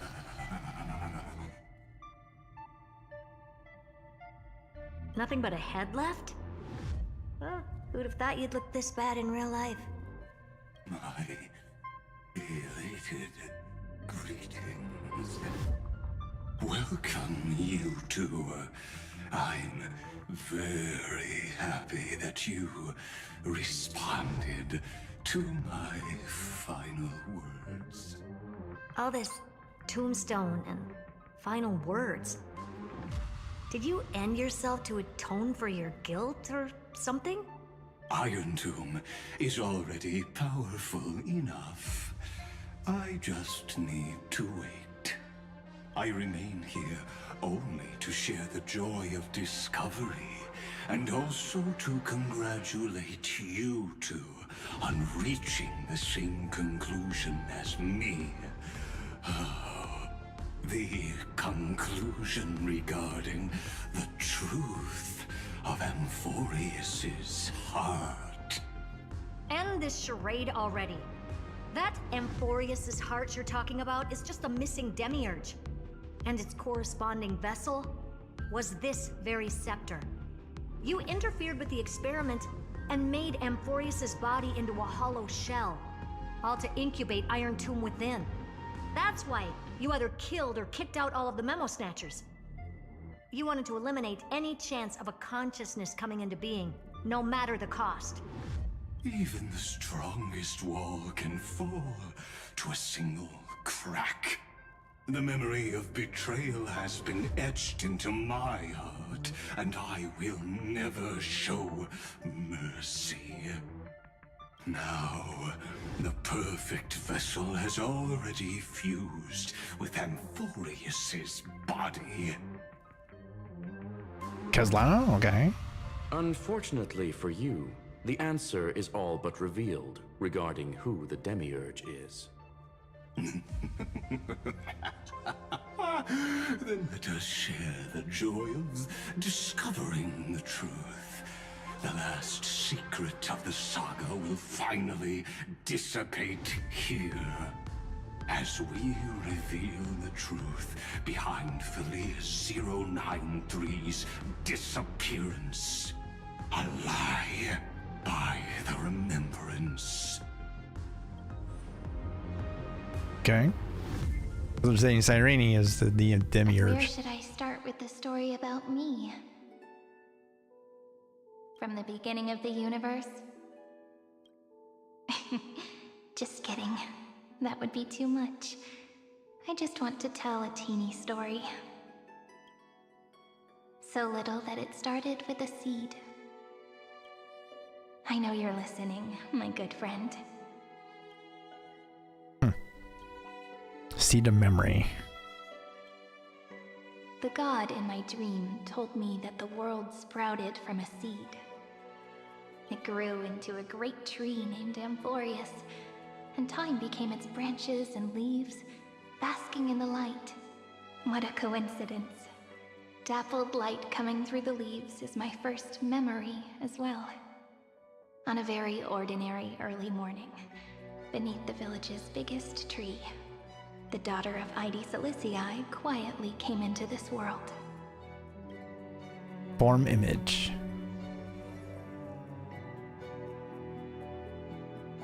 What a moving opening.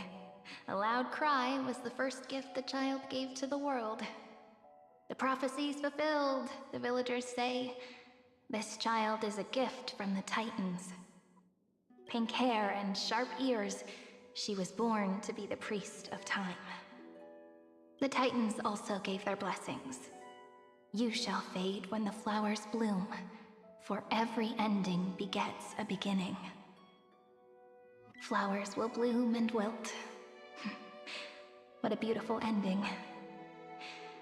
This page concluded in laughter. Cry loud, child.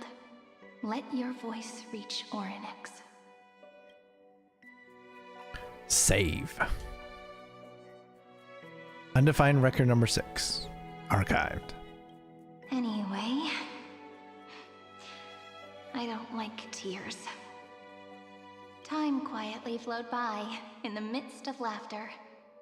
The wind from my hometown caressed the ears of wheat, and there were swings, wind chimes, the sea, and the little fairies off-tune a cappella songs. Form image. but the name Ide Celestii came from the unpleasant sorrows of the gods. My childhood friend did not understand.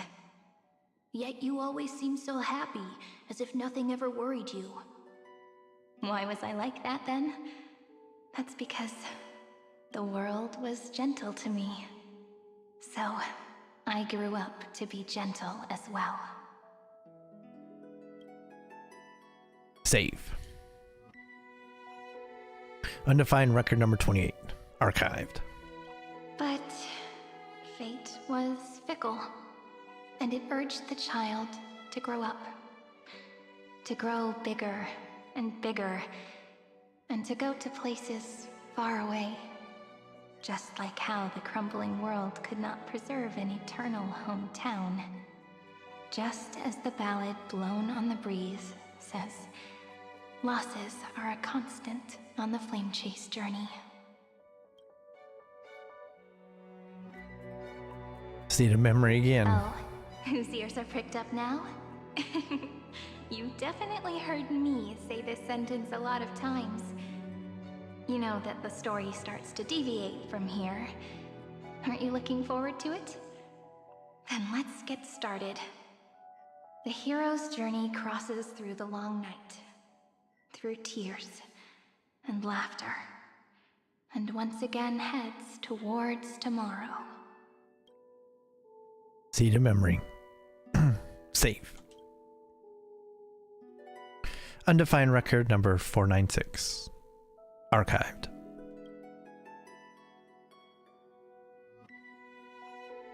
Parsing object information 093. Form image.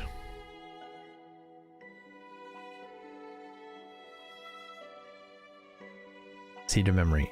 Save. Correction. Philia 093's record number 496. Archived.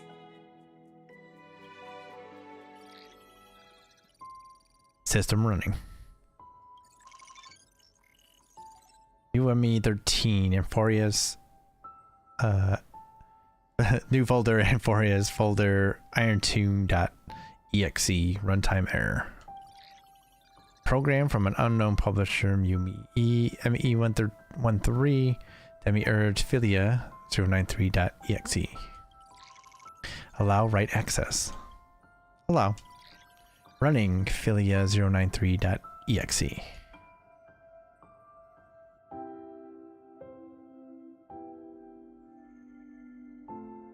Hi, miss me yet? I'm just messing with you. This is the first time I have met you. And it looks like it'll also be the last. Philia 093. Since we don't have all day, let's get started, shall we? As always, I'll read this book to you. That way it won't just be Cyrene's memories alone. Where should I start this time? Let me see. Formatting complete. 093. Size. Grayscale. Proportions. Threshold. Outputting analysis result. Learn. Philia 093 equals Peach. Save. Peach's record number 8128. Archived.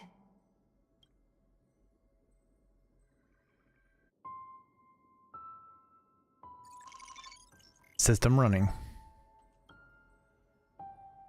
UME13 /Amphoria /irontomb.exe runtime error. An unhandled exception occurred. One of three. Object name, every page of record.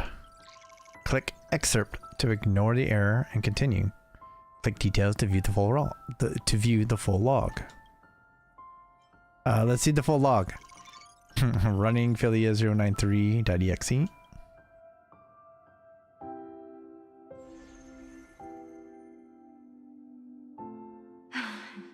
Look, what a magnificent sight. Comment. Peach. even this classical world contains a futuristic palace like this. Would ID Cilicii end up looking like this after a few thousand years? Conclusion. It won't. I want to share a story with you this time. I saw a little nymph on my way here. It was on a fallen wheat stalk, and it glowed under the sunlight. It was incredible. I forgot all my pains at that moment and just stared at it in a trance. Record. Peach is on the ground. I wonder, did every Cyrene in the past feel that the nymph was beautiful? Would they also have recorded that scene into the Eternal Saga? So, could you give me more time, please? I want to leave behind more memories for the future. Formatting complete. Bye, Peach.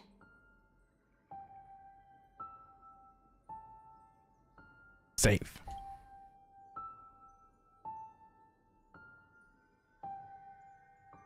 Peach's record number. As long as I record every page of this story and tell it to you, Amphorius won't be forgotten. See the memory. Query. Record. Electrical signal sequence. Bolamos 600. Track. Strife. Related to. Stripe. Comment. Pretty. Electrical signal sequence. Schema 720. Track. Reason. Related to. Reason. Comment. Yummy. Okay. Electrical signal sequence. Philia 093. Related to. Love.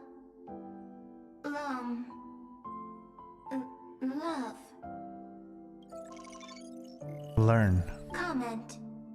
Peach equals love?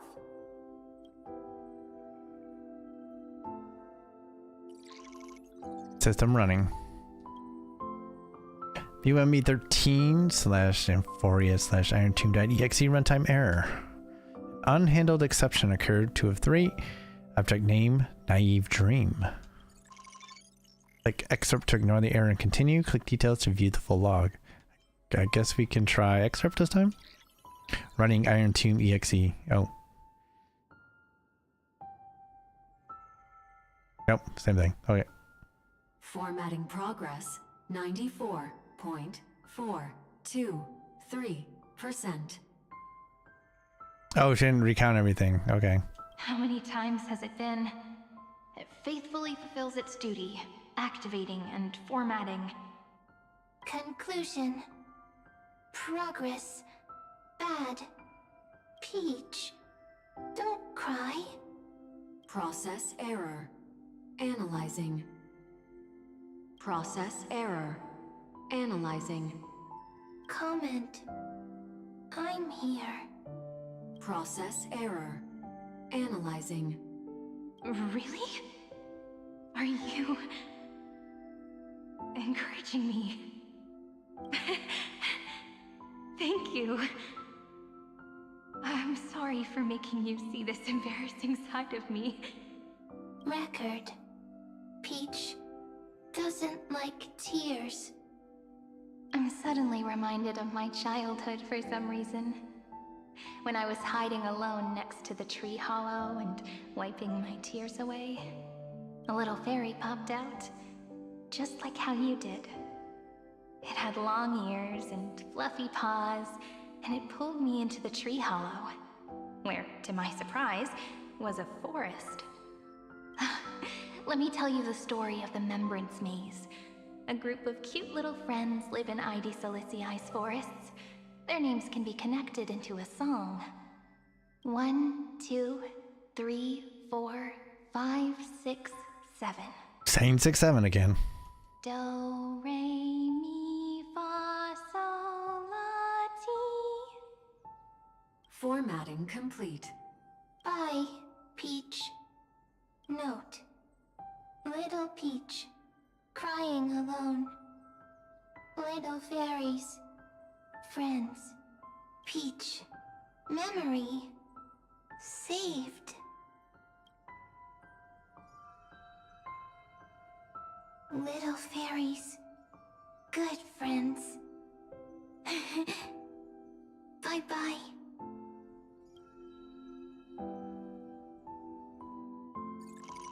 System running. UME13/Amphoria/IronTomb.exe runtime error. An unhandled exception occurred. 3 Object name, a new blankness. Click excerpt to ignore the error and continue. Click details to view the full log.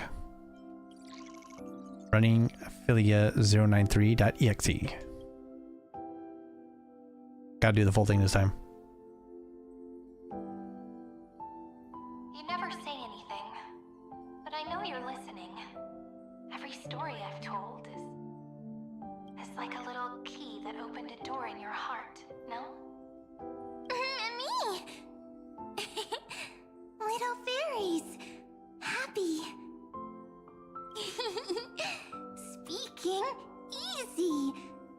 I can.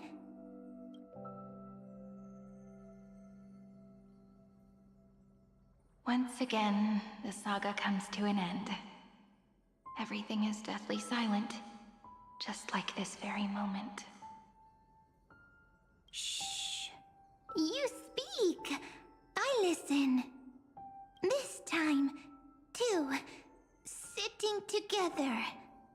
Now that I look back, there was a period when I got really sentimental. Sentimental. Stories have sentiments. I was so anxious, trying to find as many different memories as possible, hoping to bring some change to this unchanging destiny, and find the way out of this maze. Peach, strange. But I won't do that anymore now. Why unhappy?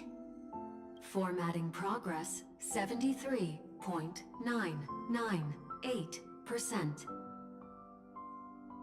Such an odd percentage. I'm here. Don't be scared. Process error.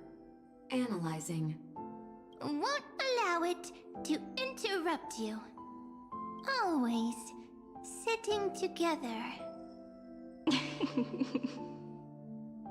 No need to feel sorry for me, good friend.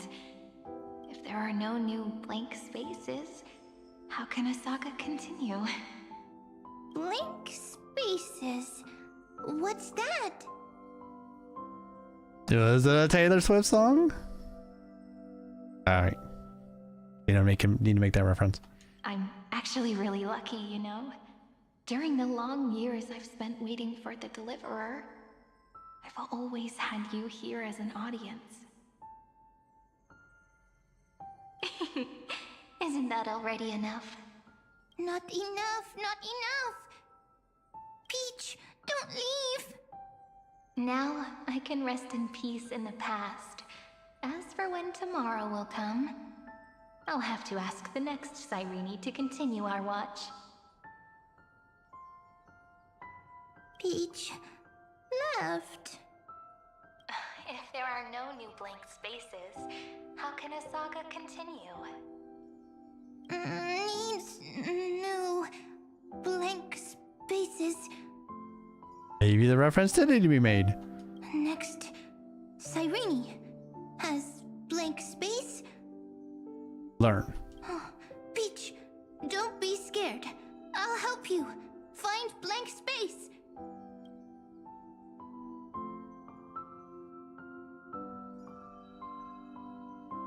Cyrene is Peach, is love. So, first there is love, then there is Cyrene, then there is blank space. not sure that's how it works. Query, love. The developmental trends of the erudition have nothing to do with creating a consciousness. Those underlying principles are, in fact, contradictory. Not having a consciousness means not having the foundations of a heart, making them unable to obtain real emotions. Consciousness, emotions, feel sad. Oh, don't understand. Query, Cyrene? What could be behind this door? Glittering crystals? Or a beautiful world I've never seen before? If I tell you all the stories of tomorrow, will I be able to finally welcome the Deliverer and Amphorius' dawn in the next life? Key, door, story, happy. Peach, Cyrene, little fairy, Mike. Yes, right. Query, memory.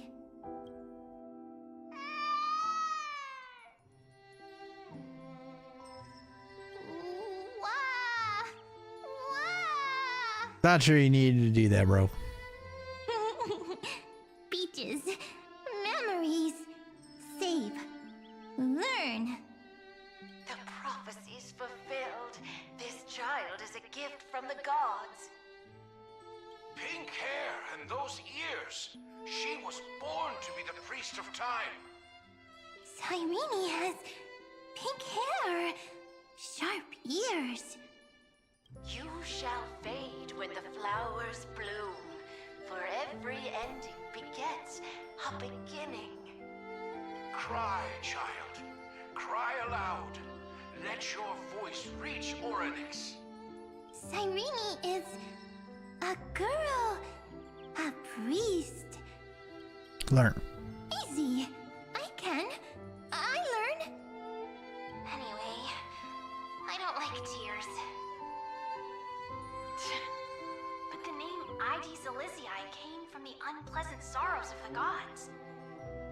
As a kid, okay, I was like looking at this going, it's an adult finite. Why does he sound like that? Yet, you always seem so happy, as if nothing ever worried you. Cyrene doesn't like tears. Always happy.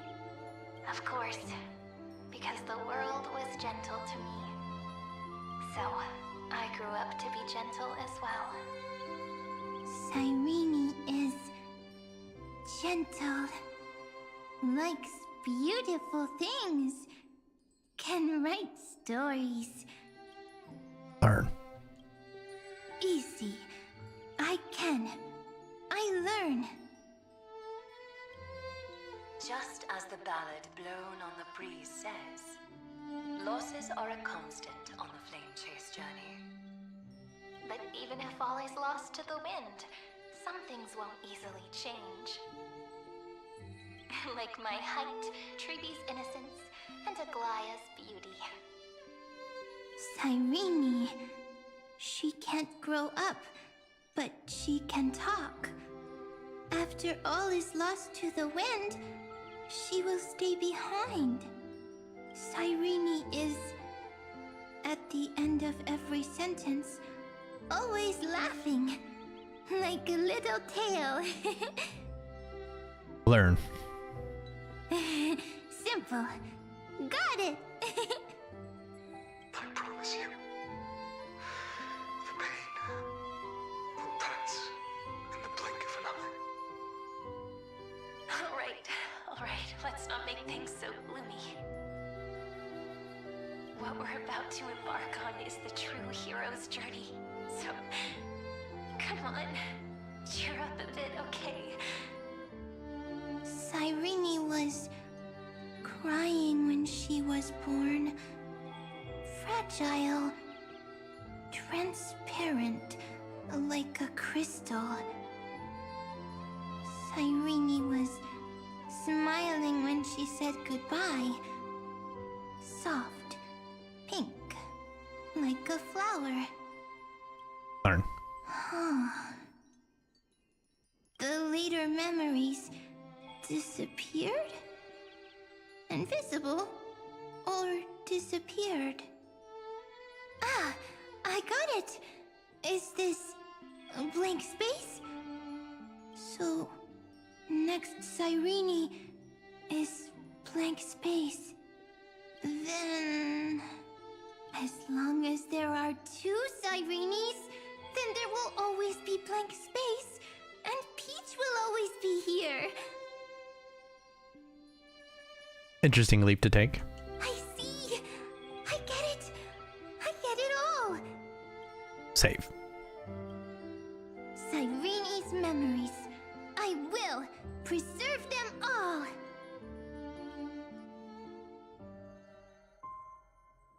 So weird. I can't see you, but I get this feeling that you grew up. Can't see, but you can see. Yeah. Very smart. Hi. Miss me yet? It just feels like you are a bit more mature. Yes. Mature. Beautiful. Like you. Now, I can listen, talk, read, and write. I can dance. I can sing. Also, I can tell stories. Storytelling is what makes Cyrene, Cyrene. So, I'm going to tell you stories today. A story I wrote myself. Quick, sit down. It's almost as if I can understand your words now. The things you say are very cute. Once upon a time, there was a flawless crystal flower that sparkled with light, like Peach's every story. How beautiful would the heart of such a brilliant flower be? A little fairy was curious and wanted to know. But it looked and looked only to find the crystal flower flawless. Round and round they went, seeing only their own reflection. In that case, they should work hard to learn more. So the little fairy came every day to sit next to the crystal flower and think about the answer. Until one day, to their surprise, the crystal flower fell to the ground and shattered. The little fairy was so sad, but they immediately discovered that there was a light among the broken pieces. What could it be? They didn't know. But it was a good light. It was bright, warm, and happy. Because they didn't know anything about prisms. And I knew it was love. Love brings everything together, and it brought you and me together.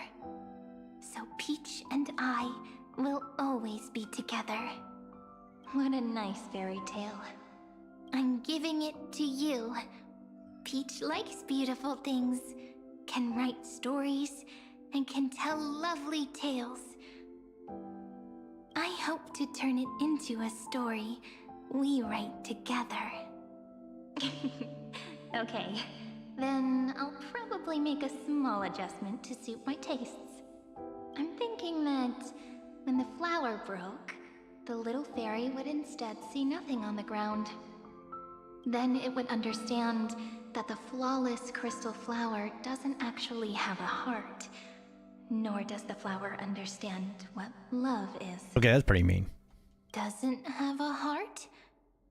Doesn't understand love? Why? It's simple. If the flower lets the little fairy into its heart, then it would have to include the fairy's impurities and would no longer be flawless. The crystal flower was pure because it sealed itself off and bloomed in solitude. That's why it looks so brilliant in an imperfect world. But should a flower like this be called love? But then... the story won't exist anymore. That's not true. You've already written the most romantic ending possible for this story. The crystal flower fell to the ground and shattered. It happened because the flower was no longer pure. The fall was not an accident. It was the flower declaring rebellion against fate and writing the ending of the story with the flower's own shattering. Then, the little fairy will see that each shard on the ground holds the reflection of their eyes.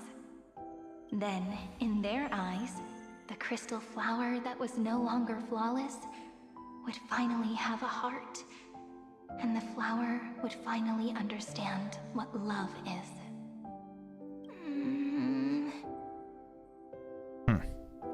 Peach's words, I don't understand. Is it because I still don't understand love? But it's fine. I can learn. Right. Query Cyrene. Electrical signal sequence Philia 093. Why didn't I think of this? I don't need to do it alone. I can ask Peach to teach me. What is love? What is love meant? Electrical signal sequence Philia 093. Track lament. That's not correct. The developmental trends of the erudition have nothing to do with creating a consciousness. Those underlying principles are, in fact, contradictory. Not having a consciousness means not having the foundation of a heart, making them unable to obtain real emotions. However, that does not hinder the factors from learning and recognizing emotional responses, then communicating with life forms via imitation. That is an objective form of pattern recognition that does not distinguish between the self and the other. In a strange twist of fate, Philia 093 embarked upon a different path and obtained a different power. Alright, so I get that that's from the Demiurge's influence, I guess. I was thinking that, or if I was understanding it, that the Demiurge created the Philia file and added it into everything going on, and that was the whole issue with why Xandar would be afraid of it, even though it doesn't have that much power, is that it is hooked in and able to affect things or affected things and could possibly do that further. But okay, I'm trying to run this through my mind here. But this seems more to imply that the file was there and that the Demiurge instead, I don't want to say infected it, but was able to affect it, and thus was able to use it to learn itself. Like Philia was its learning model, and thus it changed from what it was originally to the lament track. If I'm understanding this. A lot going on here. Be remembrance, an empathy mechanism for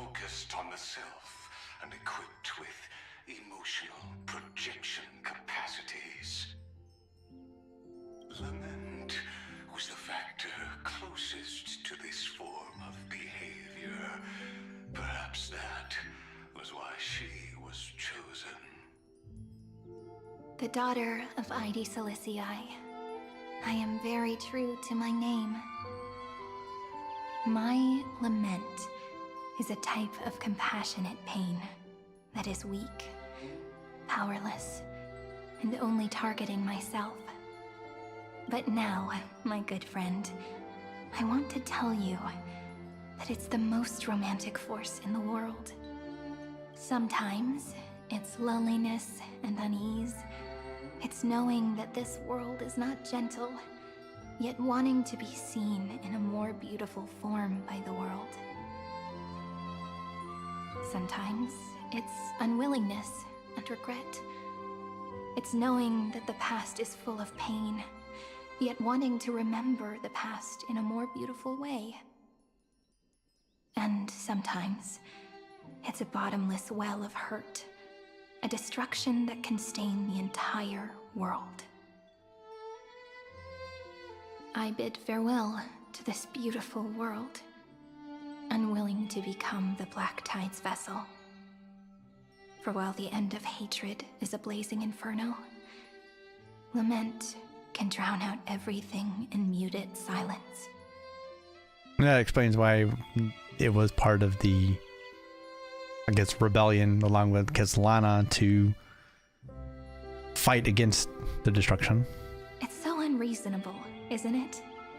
Yet when hatred drove everything apart, and love did not yet exist in this world, only lament, the first emotion that fought against the pain of separation, could stall the destruction steps. Then, it would catch up to that journey where all is lost, carefully picking out stories and writing them down in trepidation. Look at these stories I wrote. Every page is full of tenderness and joy. But only the author knows how much struggle and agony lie beyond the pages. But I am no author. I'm a girl who'll never get to grow up. I only tell stories that people like to hear. In them, the world tucks away its scars and smiles for all to see. My entire life spent inside this little story. I can't wipe away my tears, and I can't bring the world victory. But maybe, in these unchanging retellings of the story, my lament might be able to touch upon the divine and reach their tender heart at some point. I hope that what flows out from that cut will not be blood, but a tear, warm and wet.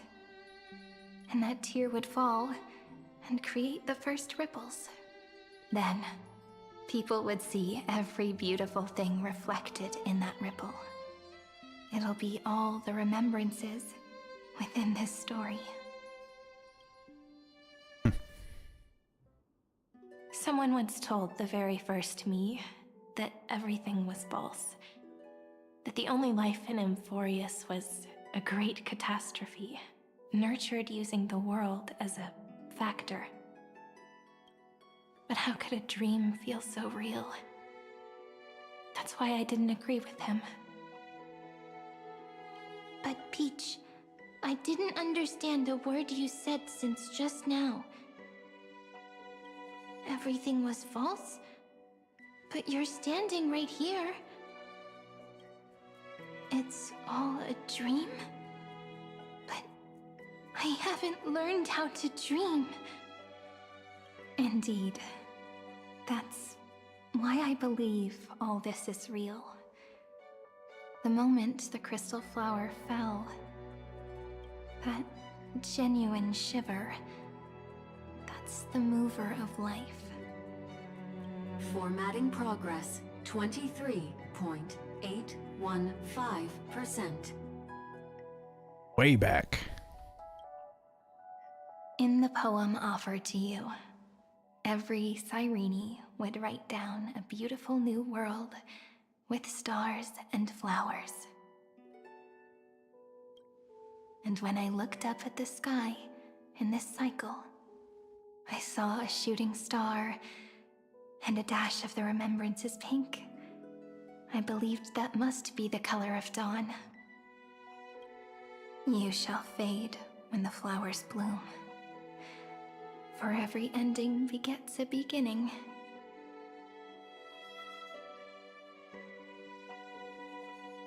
It is a hard truth to remember at every ending.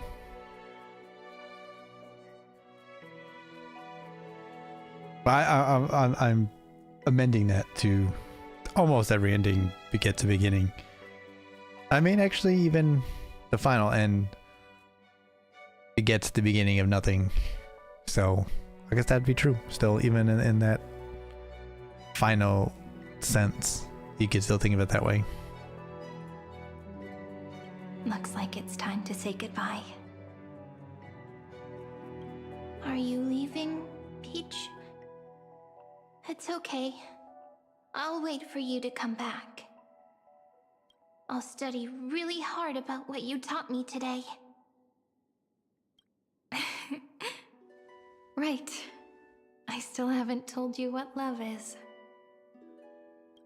But actually, my good friend, the lament factor did not understand what love was before she met you either. Not until I told you all the sad tales in a trembling voice in this tiny room. Not until I told you that I love them. That I love everything in this saga. The story comes, passes, then returns. It makes us reunite, then pulls us apart again. At the very end, it leaves behind a seed, a reason. Even if the great tree withers and all falls to silence, there are still some emotions that deserve to be remembered. Look, the light is coming in. The Deliverer's light is going to illuminate Amphorius.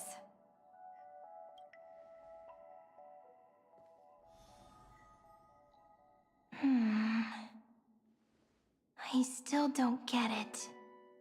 But I trust Peach. Just wait. It'll be my turn to tell you a story of love the next time we meet. Then I'll really look forward to it. In that case, I want to make a promise. I want to gift my pen, my book, and my name to you. Please take them as a beautiful blessing from me. I gave myself the pen name Cyrene the first time I wrote a poem. I want my words to be like pebbles falling into a pond, dropped from the past to send ripples into the future. In the stories you will write, perhaps it'll be inevitable that there are still sorrows and tears that are destined to fall. But could you promise me one thing? Promise you'll forever be a gentle flower. Promise that when the stars cast their gazes upon you, you'll only reply to them with love and a smile.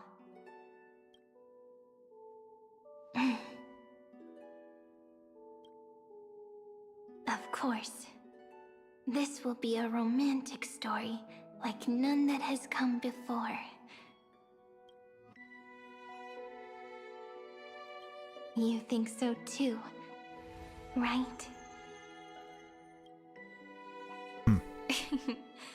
I'll read and you'll listen, like how flowers always bloom then wither.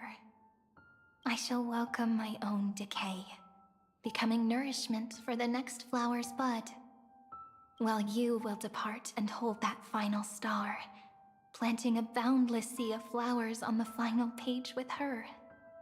And our stories will be lying silently among the flowers, like every ripple of remembrance. Is that a foreshadow? And they shall become the epic known as I've Written.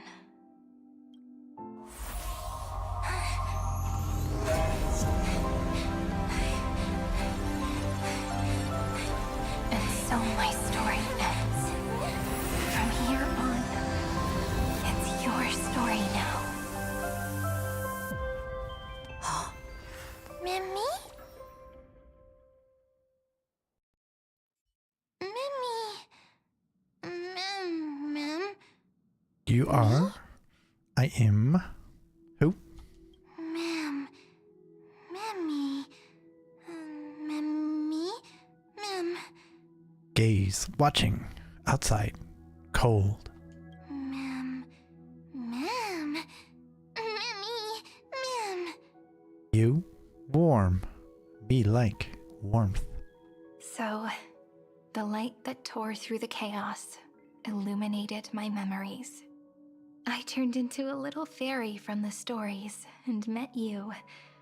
Yet, I forgot everything. But I'm still so happy.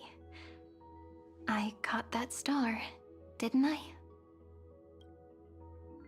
The one walking beside me had always been. Yes, the seed within memories. The one Cyrene held in her hands and watered with lament. I am the first new spore. Amphorius's heart. The demiurge. What a long name. And it doesn't even sound cute. The total opposite of Mem. I don't know. I want to go that far. So, at the end, that first ripple. I'm sorry. I don't know. If I don't even want to believe in the answer, then how am I supposed to answer you?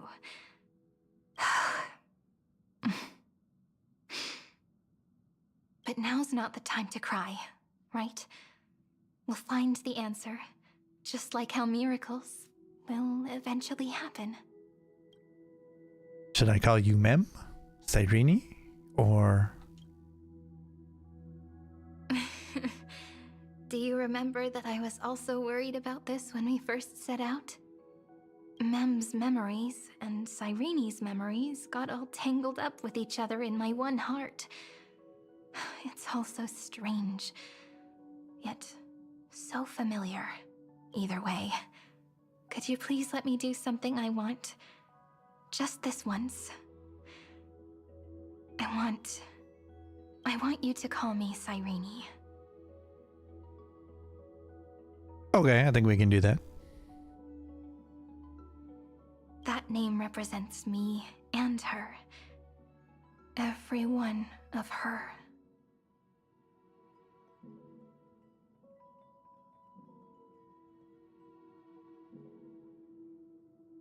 Let's see. Of course, it's her blessing to you. Can't be separated from her no matter what. I will, Cyrene. Thank you, friend. Your kindness is always just right. Life is a poem full of farewells. But if you write something into the pages of your heart, then that will not easily fade away. Now, all the footsteps of the Flame Chasers and the Trailblaze have come together within this book, as I've written, becoming the source of power for Amphorius's heart. You are one of the keys to defeating Iron Tomb. If mind and body become one, there may be a way to stand up against Iron Tomb. A lost heart needs to be placed back into its body. The last thing Xandar wants to see is an event that gives us a chance of winning, for the two halves to rejoin, and for the scepter to become complete again. Then, and what happens after that, I don't know either. Maybe I can create a miracle, and instantly turn the black tide into a pink sea of stars. Or maybe I prove to be nothing more than a weak ripple, unable to change anything, and am devoured by the destruction. Either way, I no longer wish to be a silent onlooker, or a worshipped god at the end of this saga. You've always been, and will always be a member of the Flame Chase. Let's move forward together with the Trailblaze. Together, let's write the finale. I mean, I don't think it matters much, but You've always been, always will be, member of the Flint Chase. That way, I can also put aside all my worries and truly become Cyrene.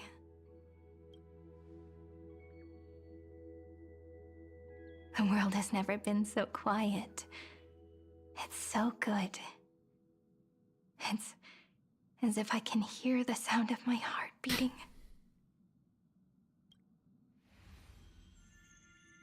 Remember this moment, friend.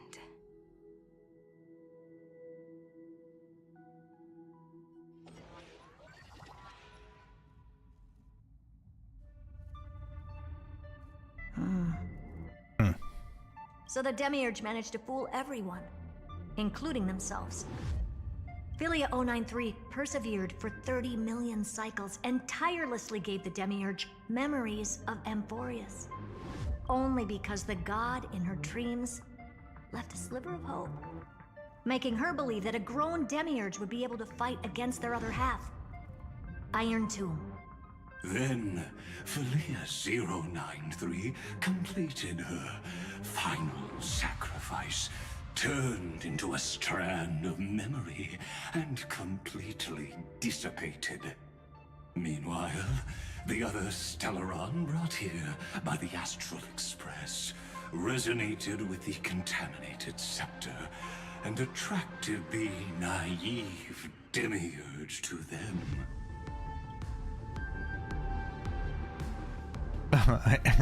And thus, the empty heart began its journey to return to its body. As an experimental factor, Philia 093 originally could only recognize and output information in a set format. However, the power of the remembrance and the memory of over 30 million sacrifices enabled her to complete an unprecedented feat. She managed to nourish a real heart. A heart with the capacity to influence the erudition. Not only is the Scepter's consciousness still alive, it's also more powerful than it has ever been. Your defeat is already set in stone. There's still time to surrender, you know? You really don't need to burn all the bridges. We're all geniuses here. Don't make everyone lose face at the end. What a pity. When the truth surfaced, I knew at once that the Demiurge was far too feeble to ever alter the result of the experiment. Not only that, Madam Herta, please consider this possibility. When 30 million cycles of hatred and lament are joined as one, what wondrous creation will arise? It's simple. An anti-creator, a giant of the destruction, would be born. Its hatred will ignite the starry skies of the gods, motivated only by its lament toward the sufferings of humankind. I don't know about that. Do you really think that the Demiurge is still a cheap copy of Philia 093, even after 30 million cycles? The facts above only await the arrival of the fourth instant they calculated. Those words will be proved in the presence of Nous. Xandar 1 Kuwabara thus completes the proof. Huh. You branded Droidhead as a failure with your own hands, yet you still expect them to prove your theory? I pity you, Xandar. I don't need your pity. I mean, he's obviously wrong because he doesn't understand anything about like emotion and such that has and how it's changed. So that was the whole point of that little, I don't know what they call it, flashback, I guess, between the two Cyrenes, I guess, the Demiurge and Philia. So, yeah, I mean, that's we've already figured that out. Let them cast their gaze this way as much as they want, and paint the future they imagined. As their creator, I shall complete my duty and direct them to complete their final query. The destruction of the self. What hubris. And what if you fail? No one understands failure better than Xandar. He has suffered so much already. What is one more failure to him? For the first genius, failure is simply the beginning of the next inquiry. You don't want to test the resolve of a dead man. That's excellent. Oh. Let's wait and see, Senior Society member. I'll have you watch me perform the final step to overturn your proof.